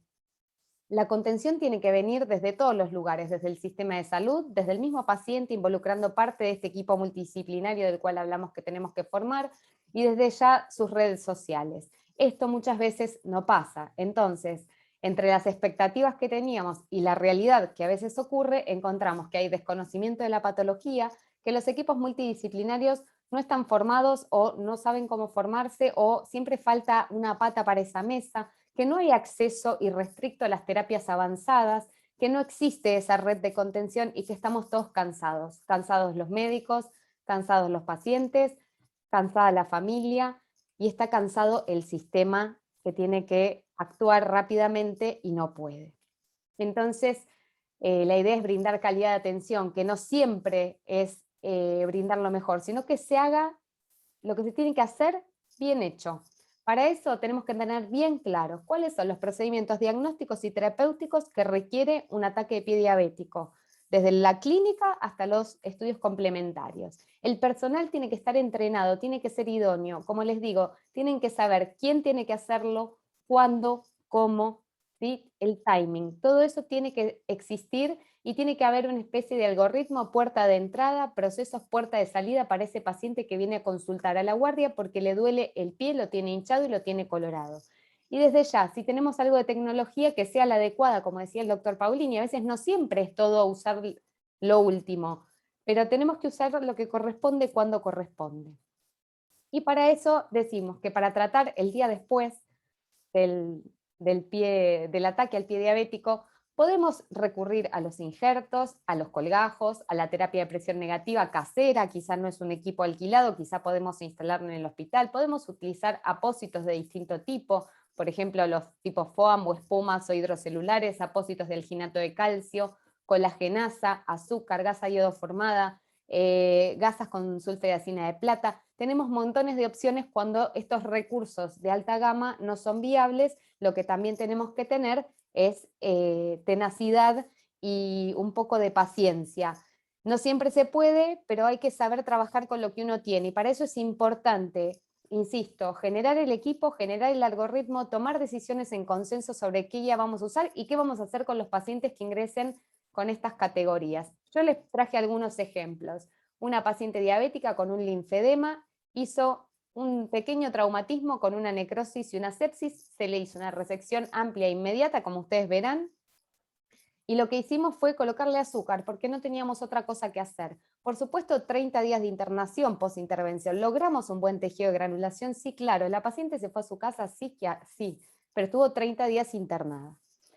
Este es otro paciente que también tenía una amputación transmetatarsiana, se fue a pescar, se clavó una astilla, hizo una infección de toda la región malleolar y también, insisto con lo mismo, se hizo resección del tejido dañado y se hicieron curaciones con azúcar. Finalmente, la herida, como ustedes ven, tenemos, este es el comienzo y este es a mitad de camino, comienzo, mitad de camino, fue granulando, pero todo esto es a costo de días que pasan y esa herida que sigue abierta y ese paciente que tiene posibilidades todavía de infectarse. Tenemos otro paciente que tiene una lesión en el talón y lo que observamos es justamente este eritema y estas ampollas que nos hablan de que esa transmisión de la que hablaron Rubén y Gaby a través de las vainas tendinosas, se hizo un drenaje al pie de la cama porque ni siquiera tiempo para llevarlo a quirófano, y una vez que se drenó todo ese absceso y se dejó la herida plano, comenzamos a curarlo con colagenasa, que en ese momento era lo que teníamos. Insisto, todos estos son tratamientos de largo plazo. Acá lo que les traigo es otra cosa, esto no es un ataque a pie diabético, pero es una patología que cada vez veo más frecuentemente en pacientes con diabetes, que son úlceras del tendón de Aquiles. Muchas veces requieren de la resección de gran parte de tejido. ¿Qué podemos utilizar cuando no podemos hacerle un injerto o cuando todavía tenemos mucho tejido desvitalizado? Por ejemplo, sulfadiazina de plata, ya sea en crema, sea en aerosol, sea en gasa, podemos usar propóleos, podemos utilizar distintos recursos que tengamos a mano para granular. En este caso, otro paciente ya con una amputación, un drenaje de la planta, hizo una nueva infección porque el paciente necesitaba una descarga y no se adaptó a poder utilizarla, hubo que hacer una resección muy amplia, cuarto y quinto dedo con tejidos, músculos y tendones de la planta del pie. Con este paciente decidimos ir por la gasa iodoformada para bajar la carga bacteriana y con ello lograr algo de granulación. Y en este caso también un ataque al pie diabético que requirió la amputación transmetatarsiana directamente por un absceso en la base del primer y segundo metatarsiano, y lo que pudimos hacer es colocarle apósitos de colágeno porque de pronto teníamos en la institución y a las 48 horas logramos una buena granulación. Digo, esto es lo ideal y probablemente no, pero es lo que tenemos. Lo que tenemos que tener conciencia es que estos pacientes hay que llevarlos a quirófano, hacerle el desbridamiento que corresponda y tratarlos con lo que tenemos. En este caso, fíjense, este es un muchacho, era 40 años, ya una amputación transmetatarsiana, otro que se fue a jugar a la pelota, así como estaba, se cayó, hizo un hematoma, hubo que hacerle un drenaje, a él pudimos ponerle terapia de presión negativa y por suerte esto resolvió tempranamente. Pero sepamos que debemos recurrir a todo aquello con lo que disponemos en nuestro lugar de trabajo. Todo lo que yo les mencioné recién, podemos hacer pinch graft o punch graft, que son pequeños injertos de piel, injertos completos, piel mellada, pueden utilizar PRP. Estas fotos son gentileza de el equipo de la doctora Mabel Carrió. Estas son las manitos del doctor Ramiro Pull haciendo PRP en el curso de clínica de IREP de hace 2 años. Pero digo, nosotros lo que tenemos para el post-pie diabético, post-ataque de pie, tenemos que recurrir a lo que tengamos a mano. Lo importante es que lo pongamos sobre la mesa, que nos sentemos y decidamos en esta institución, en esta salita, en este hospital, en esta policlínica, en estos consultorios nos vamos a manejar de esta manera. El paciente viene por la guardia y este es el algoritmo que vamos a seguir. Esto le da seguridad al paciente y al personal, nos acerca a los mejores resultados posibles con los medios con los cuales nosotros disponemos y desde ya tratamos de llevar un costo óptimo donde más no siempre es mejor. Así que con esto me despido y unas palabras de Karl Albrecht: la mejoría debe ser siempre un proceso de reingeniería, no hacer mejor, hacer diferente, pero siempre tratando de hacerlo bien. Así que... Muchísimas gracias, Gabriela. En este No, momento por hay favor. 472 personas de Chile, de Lima, Perú, de México y de Argentina, de Puerto Madryn, Río Negro, Entre Ríos, de Paraná y Concordia, Bahía Blanca, Mendoza, Coronel Suárez, Córdoba, Neuquén y Necochea. Les agradecemos mucho su presencia continua durante todo este tiempo y abrimos millones de felicitaciones para cada uno de ustedes, han llegado en el chat, y tenemos algunas preguntas. Dentro de las preguntas, una de las primeras preguntas es para Valeria. Desde el consultorio clínico o diabetológico, ¿cuál es la mejor manera de abordar un paciente con Charcot agudo? Y la misma persona pregunta, ¿en cuántos días deberíamos resolver la consulta con un traumatólogo, teniendo en cuenta que no siempre hay traumatólogos disponibles? La realidad es que ante la sospecha de un Charcot agudo, lo primero es descargar ese pie, con el elemento que tengamos más disponible. Generalmente lo habitual es una bota Walker, que repito, no es lo ideal, pero es lo que generalmente sí está disponible en todos lados.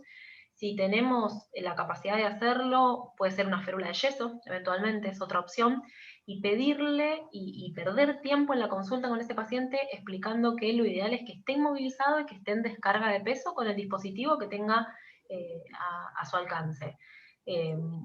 Muletas eventualmente, una silla de ruedas. ¿Qué estudios pedir? Radiografías, por supuesto, porque ahí podemos ver evidencia de deformidad. La radiografía, si bien son datos tardíos, nos da un montón de datos, y si tenemos la posibilidad, bueno, por supuesto una resonancia, porque es lo que nos permite también hacer el seguimiento imagenológico. ¿Y cuándo debe verlo un traumatólogo? La realidad es que lo ideal es que la derivación sea pronta, pero es real que no todos tienen acceso a un traumatólogo, y mucho menos a un traumatólogo entrenado en ver pacientes diabéticos.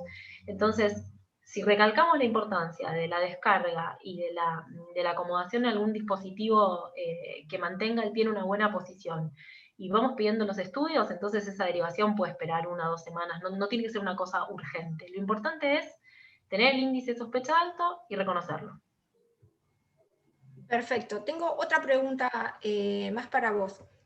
En cuanto al tratamiento médico para el pie de Charcot, como complemento de las otras intervenciones que ya mencionaste, ¿tenemos algún otro complemento dentro de lo que es el tratamiento médico?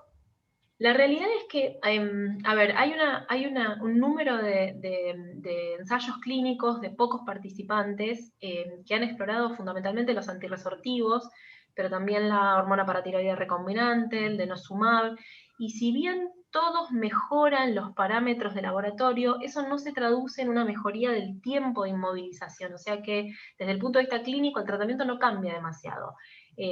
Hoy por hoy no hay un estándar de cuidado en cuanto a tratamiento médico del Charcot. Sí es real que estos pacientes tienen una vitamina D que es infinitamente más baja que la de la población en general, entonces suplementar la vitamina D es un buen gesto, pero la verdad es que hoy desde el punto de vista médico solamente eso. Hay experiencia con ácido zoledrónico, con pamidronato, con alendronato, pero todavía nada conclusivo. Perfecto. Y tengo una pregunta más para vos, Valeria. Te hacen una pregunta. ¿Qué experiencia no quirúrgica tenés en una exposición ósea, en un mal perforante plantar, que tiene una disminución de la perfusión arterial distal de tipo leve. No quirúrgica desde el punto de vista, estimo, de la cirugía curativa. La realidad es que si ese paciente no tiene condiciones para que yo mejore la descarga en quirófano, entonces tengo que implementar algún dispositivo de redistribución de la carga. Eso es fundamental. Más allá de la curación específica de la herida, esa herida, si tiene una mala distribución de carga, no va a curar. ¿Hay formas de hacerlo desde el punto de vista no quirúrgico? Por supuesto, hay zapatos comerciales y zapatos que a veces les hacemos hacer a los pacientes, pero la cuestión es redistribuir la carga, sacarla de esa zona de alto riesgo y redistribuir la carga a zonas más seguras del pie. Si no puedo ayudarlo con ningún gesto quirúrgico, probablemente eso y una buena curación de la herida sea suficiente. De hecho, es lo que hacemos en la mayoría de los pacientes. Erika, para completar un poquito de nuestra experiencia, son pacientes que tienen recurrencia constante, al no estar resuelta, digamos, al no hacer la esostomía, o requieren el seguimiento mensual por parte de las podólogas para ir desbridando los callos, por la hiperkeratosis y la hiperpresión que se produce. Y también quiero agregar una maniobra clínica, por ejemplo, si estamos en un lugar que no tenemos acceso a los laboratorios o la imagen, la diferencial del charcot agudo con los gemelites es levantar el pie durante unos 5 minutos, mantener el pie. Si baja el eritema, o sea, el rubor, el eritema, hablamos, pensamos más en un charcot versus una infección, que la infección se mantiene la temperatura y el rubor, ¿no? Tengo alguna pregunta para Gaby Carr. Gaby, piden que vuelvas a reforzar el tema de los antibióticos, preguntan por la ciprofloxacina y qué opinan los infectólogos del inicio del tratamiento empírico de amplio espectro de entrada. Bueno, como antes les mostré, la ITSA, digamos, que es la que guía las infecciones en este tema del pie diabético, tiene una amplia variedad de antibióticos, entre ellos están los esquemas más con menor potencia, digamos, y otros que tienen más potencia como vancomicina y imipenem, que está contemplado, digamos, en estos pacientes. Nosotros tenemos nuestros trabajos hechos donde tenemos una amplia resistencia a los gram negativos, y lo que tienen que tener en cuenta que, como dije antes, es una patología que tiene un 23% de mortalidad en un hospital que es el de United Kingdom, que es especializado únicamente en pie diabético, así que 23% de mortalidad ya, 40% además a los 18 meses. O sea, nosotros no dudaríamos de ponerle un banco imipenem a un paciente que viene descompensado, hipotenso y con una peritonitis, y como estos pacientes son pausisintomáticos, como que uno no les resta importancia. Entonces el médico de guardia dice, bueno, yo no lo interno porque no tiene fiebre, no está descompensado, lo mando al consultorio de diabético. El cirujano vascular dice, o el traumatólogo dice, no lo voy a drenar ahora, que lo vea primero el vascular. Entonces vamos relegando el tratamiento o subestimando esta patología, y esto termina en una amplia tasa de mortalidad. Estos pacientes se tienen que internar, tienen que empezar con banco imipenem o un banco pipertazo, tomar un cultivo, hacer la resección de todo el tejido desfaselado y necrótico, y total, después, cuando esto esté solucionado, a los 3-4 días, vamos a tener un cultivo de hueso remanente y podemos después redirigir el tratamiento. Pero en principio no subestimemos, por favor, esta patología porque tiene una alta tasa de amputación y mortalidad. Gracias, Gaby. Tengo otra pregunta para la doctora Gabriela Brumbrit. ¿Qué opina del plasma rico en plaquetas y las mallas de fibrina para las úlceras? Y en principio, si es a lo que tienen acceso y saben cómo hacerlo y las personas que lo hacen están capacitadas, me parece que está muy bien. O sea, todo lo que sea que cumpla con los requisitos que tiene que cumplir y uno tenga a su alcance el lugar donde trabaja, creo que está muy bien. No reemplaza otras cosas, no reemplaza una descarga, no reemplaza hacer un buen tratamiento antibiótico, no reemplaza una revascularización. Digo, es un elemento más con el cual podemos contar para llevar a ese paciente a buen puerto. Gracias, Gaby. Nos preguntan qué algoritmo proponemos para el diagnóstico de neuropatía. Bueno, eso la puedo contestar. Para la neuropatía, digamos, podemos hacer el examen de la pérdida de la sensibilidad protectora, que le recomiendan todas las guías prácticas clínicas, que es con el monofilamento, o el diapasón, o la técnica de E-switch, que es reemplazar con el dedo índice, usarlo como monofilamento. Eso es la pérdida de la sensibilidad protectora, que son las fibras grandes. Ahora, si queremos hacer un estudio clínico o hacer un examen más extenso, tenemos el score de discapacidad neuropática, tenemos el score de Michigan, o sea, hay diferentes scores que valoramos fibras cortas y fibras largas. Y más métodos cuantitativos, tenemos por ejemplo el Nerver Check, el doctor Odriazola, que está en España. O sea, hay diferentes metodologías, pero mínimamente tenemos que saber detectar la pérdida sensible protectora con un diapasón o la técnica del dedo. Gracias, Rubén. Para el doctor Paolini, ¿cuáles son los resultados a largo plazo en el salvataje de las extremidades isquémicas sometidas a terapia endovascular?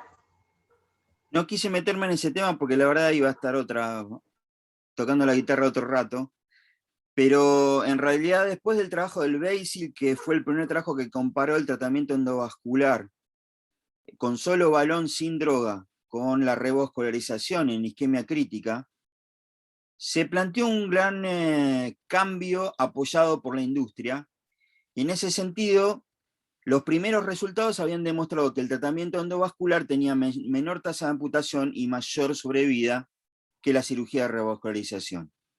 El tema es que cuando uno lee realmente el trabajo y los resultados finales, es totalmente al revés. Es decir, cuando pasan los años, es decir, entre 3 a 5 años, los pacientes que fueron revascularizados siguieron con sus miembros, y en cambio los pacientes que fueron por vía endovascular fueron a amputarse y en realidad fallecieron muchos de ellos. Vuelvo a repetir que era una época donde lo único que se había usado es el balón sin droga, y hoy en día hay una nueva discusión, porque hoy en día el balón con droga es quizás el tratamiento indicado para todas las lesiones. Pero las lesiones, ¿cuáles? Por encima de la rodilla, no por debajo de la rodilla, y es una de las características de la patología vascular, que es a partir del tridente y la bifurcación de las arterias que van por debajo de la rodilla. Tal es así que la semana pasada la FDA directamente prohibió el uso de balones con droga para lesiones por debajo de la rodilla. Si bien hay toda una movida importante por el sirolimus, que aparentemente va a desplazar al paclitaxel, el otro tema también que yo lo nombré es las calcificaciones que tienen las arterias de los diabéticos, y donde el Mockenberg impide el pasaje de las drogas. Y en tal sentido se suman dos contradicciones. Uno, el calcio que no permite el pasaje de las drogas, y otro, lo que publicó Katsanos, que hay un aumento de mortalidad en el uso de paclitaxel sin razón evidente. Que si bien después de casi 3 o 4 años discutieron todos y se pusieron de acuerdo, todavía el paso que ha hecho la FDA es de no aprobar este tipo de tratamientos. La otra opción es la aterotomía, que son los procedimientos muy caros que se están imponiendo en Estados Unidos porque le pagan más al que los hace que se hace un bypass. Vuelvo a repetir, hay cuestiones discutibles dentro de la medicina basada en la evidencia, sobre todo si está bancada por la industria o por quien sea. Y el otro tema que aparentemente es un tratamiento alternativo es lo que se llama el LymphFlow, que en realidad se hace un bypass arteriovenoso por vía endovascular, que es una opción terapéutica, y lo que uno hace es, por medio endovascular y con un stent, tratar de llevar vena a través de una vena a las arterias tibiales desde una arteria superior. Y el último efecto, que Estados Unidos todavía no lo aprobó, es una especie de tratamiento endovascular que es de poco plazo, que se llama como un scaffold, o es un stent absorbible que se clava en el calcio y va liberando droga que no es paclitaxel. Pero hoy, 2021, al sur de Bolivia, con el aumento que se han dado los senadores y los diputados, el tratamiento de revascularización en las arterias principales tiene mucho más beneficios que lo endovascular. Es cierto que ante una situación de isquemia, si uno puede por endovascular y con anestesia local abrir una arteria, es mejor que la cirugía. No sé si contesté bien lo que me han preguntado. Sí, muchas gracias, doctor. Hay una pregunta más para la doctora Gabriela Carro. Tiempo de tratamiento endovenoso. ¿Cuánto tiempo de tratamiento endovenoso y el tiempo total de tratamiento y cuándo podemos desescalar a vía oral? Bueno, eso depende también de cada lesión y de lo que se tarde en hacer el desbridamiento. Si el paciente ingresa y dentro del primer día se le hace desbridamiento de todo el tejido esfacelado, las colecciones de pus, y se hace bien el lavado, se toma una muestra de hueso remanente en general, se le puede dejar 48 horas el esquema amplio hasta que más o menos se estabilice y tengamos el resultado del hueso remanente, y una vez que está ese resultado, podemos ya pasarle desescalarle más dirigido, digamos, al germen.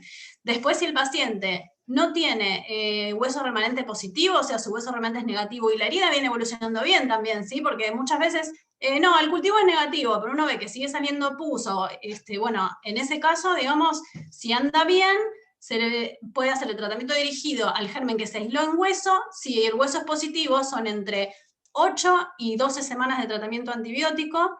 Hay algunos reportes que dicen que pueden darse 6, pero en general uno lo va controlando con el nitro y PCR, y si no tiene infección en hueso remanente, siempre hay que mirar bien la placa, que no haya osteomielitis en el huesito de al lado también, en el dedo de al lado, ir evaluando eso. Si no hay infección en hueso remanente, se puede dejar el tratamiento para partes blandas entre 14 días y 21, pero ya, digamos, con el esquema desescalado.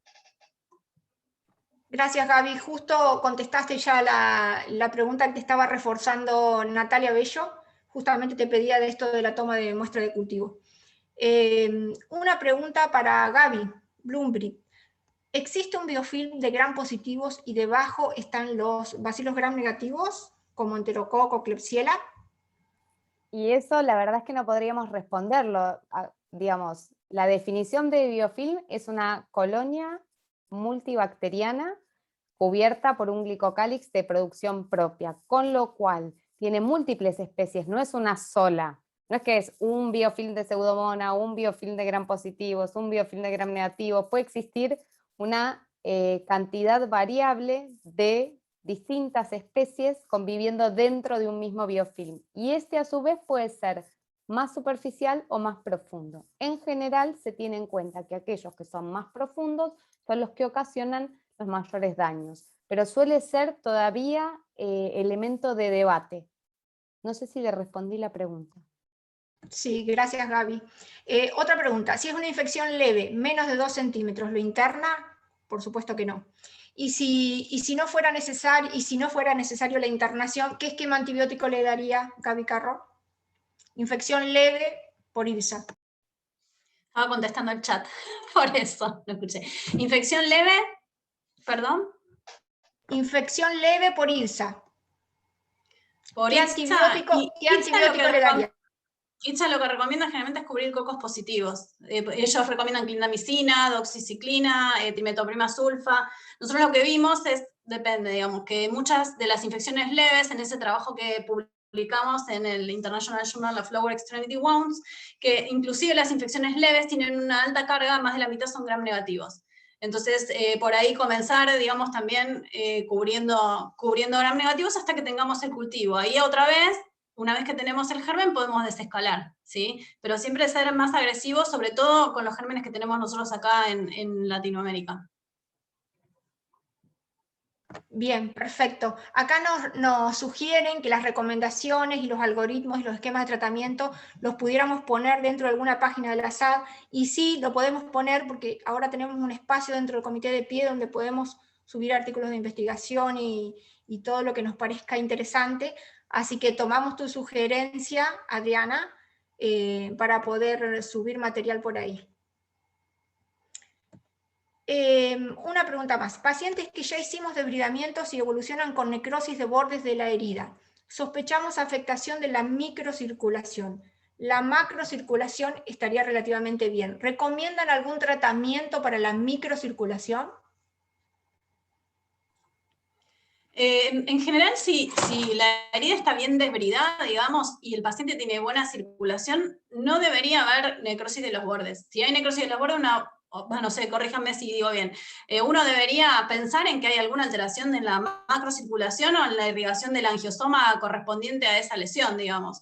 O tal vez está mal desbridado y todavía hay algún proceso infeccioso que esté influyendo en la cicatrización y en los bordes.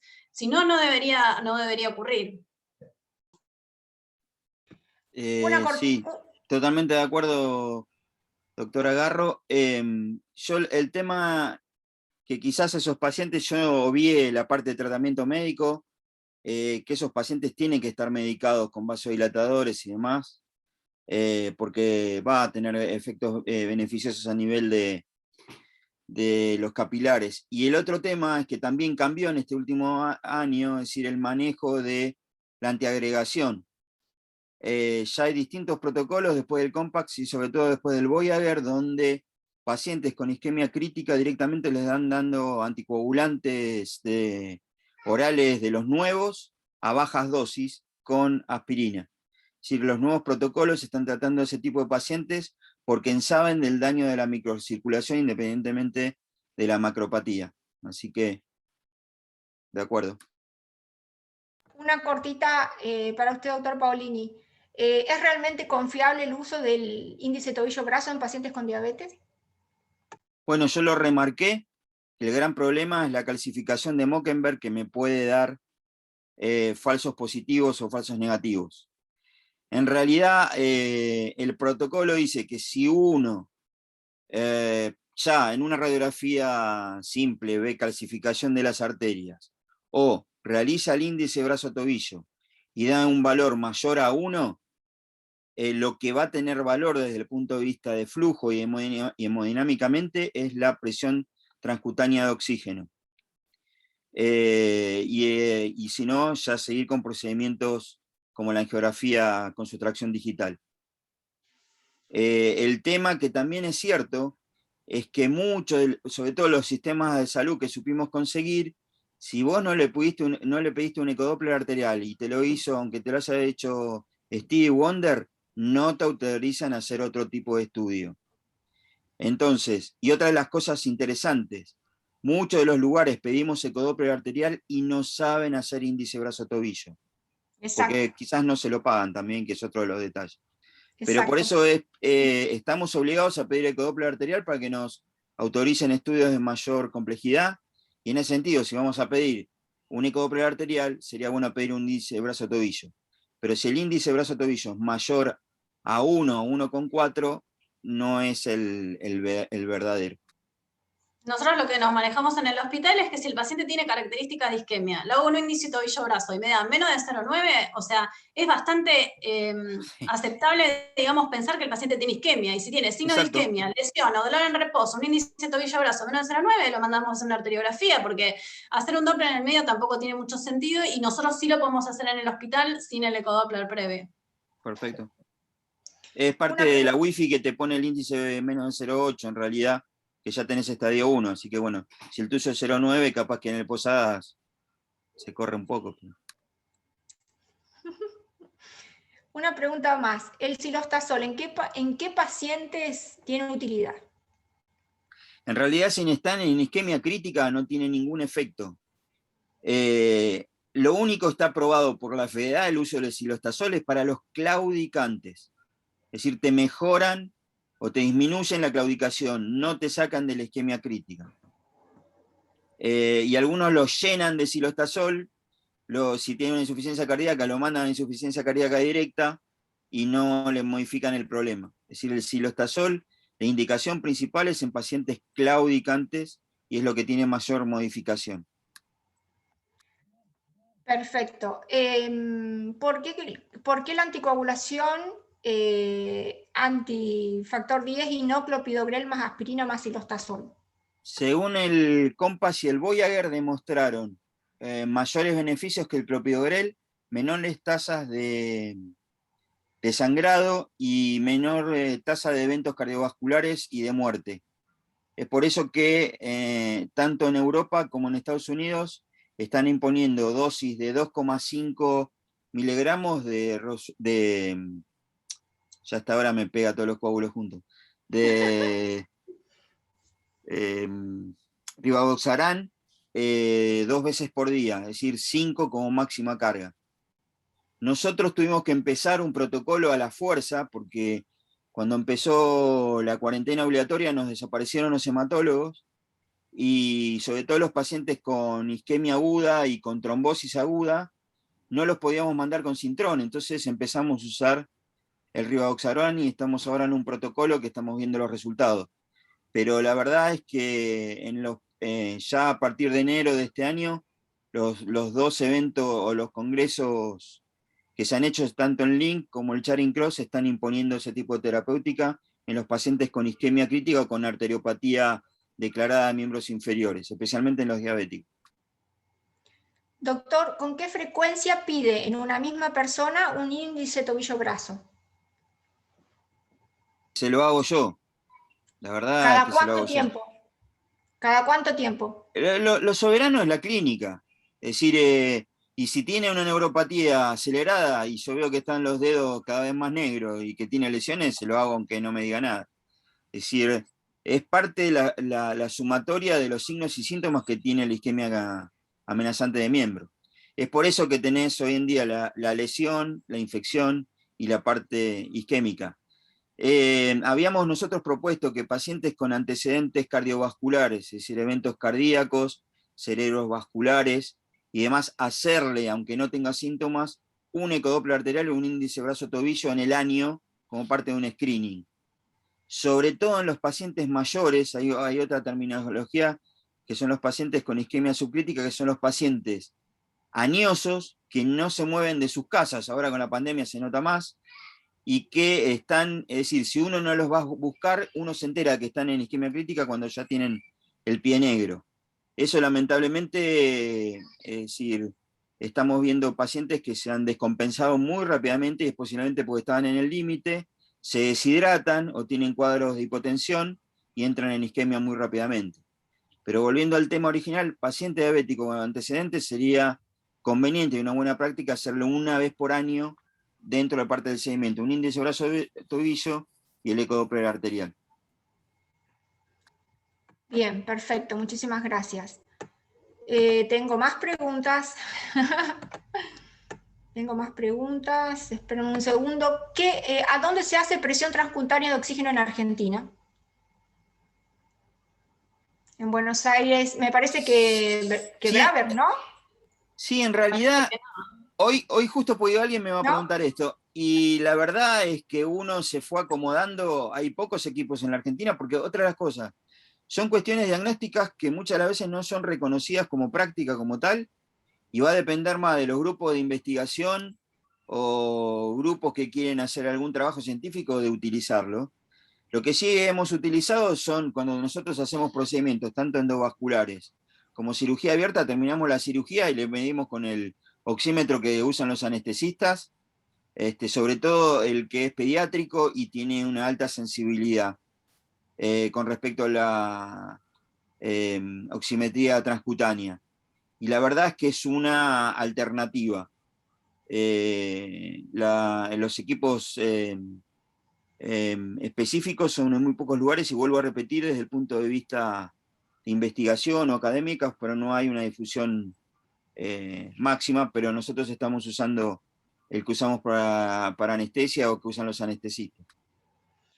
Gaby Carro, ¿los tensiómetros tipo OMROM sirven para el índice tobillo-brazo? Sí, para el índice tobillo-brazo, en realidad usamos un tensiómetro aneroide común y lo que importa, digamos, es el transductor, que debe ser entre 5 y 8. Se puede usar cualquier Doppler, digamos, de mano, pero tiene que tener el transductor entre 5 y 8. Pero el tensiómetro que usamos es el común, el aneroide. Bien, perfecto. Y la última pregunta para el cierre es preguntarle a la doctora Mabel. Doctora Mabel, con tus 28 años de experiencia en el salvataje del pie diabético, ¿qué nos sugerís para nuestra práctica clínica? El micrófono, Mabel.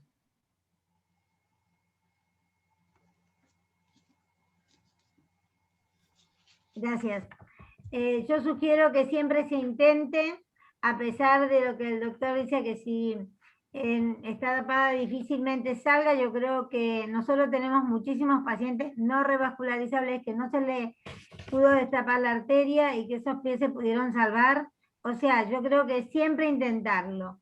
No decir, y luego las palabras que dijo Gaby, que estuvo muy bien, bueno, no se hace nada, me encantaron esas palabras porque yo creo que es lo que nosotros vemos a diario y creo que es lo que tenemos que cambiar. Cambiar la idea de decir con ese paciente se puede intentar y no que te digan qué querés que haga con ese pie, sino que yo creo que es muy importante intentarlo, trabajar en conjunto, ponerle todas las ganas para poder salir adelante y evitar las amputaciones innecesarias. Bueno, muchísimas gracias a todas las personas que siguen conectadas después de 2 horas de transmisión. Hay más de 300 personas conectadas de Aruba, de Colombia, de Cali, Colombia, de Tandil, Federal, Orán, Salta, Pedro Luro, Sierra Grande, Bariloche. Les agradecemos muchísimo que se hayan quedado hasta el final. Es para nosotros un gran orgullo haber podido realizar este Ateneo todos juntos. Me parece que está mostrando una nueva visión en la atención del pie diabético, y esto va a mejorar grandemente la calidad de atención que estamos brindando. Les agradezco muchísimo y buenas noches. Gracias a todos.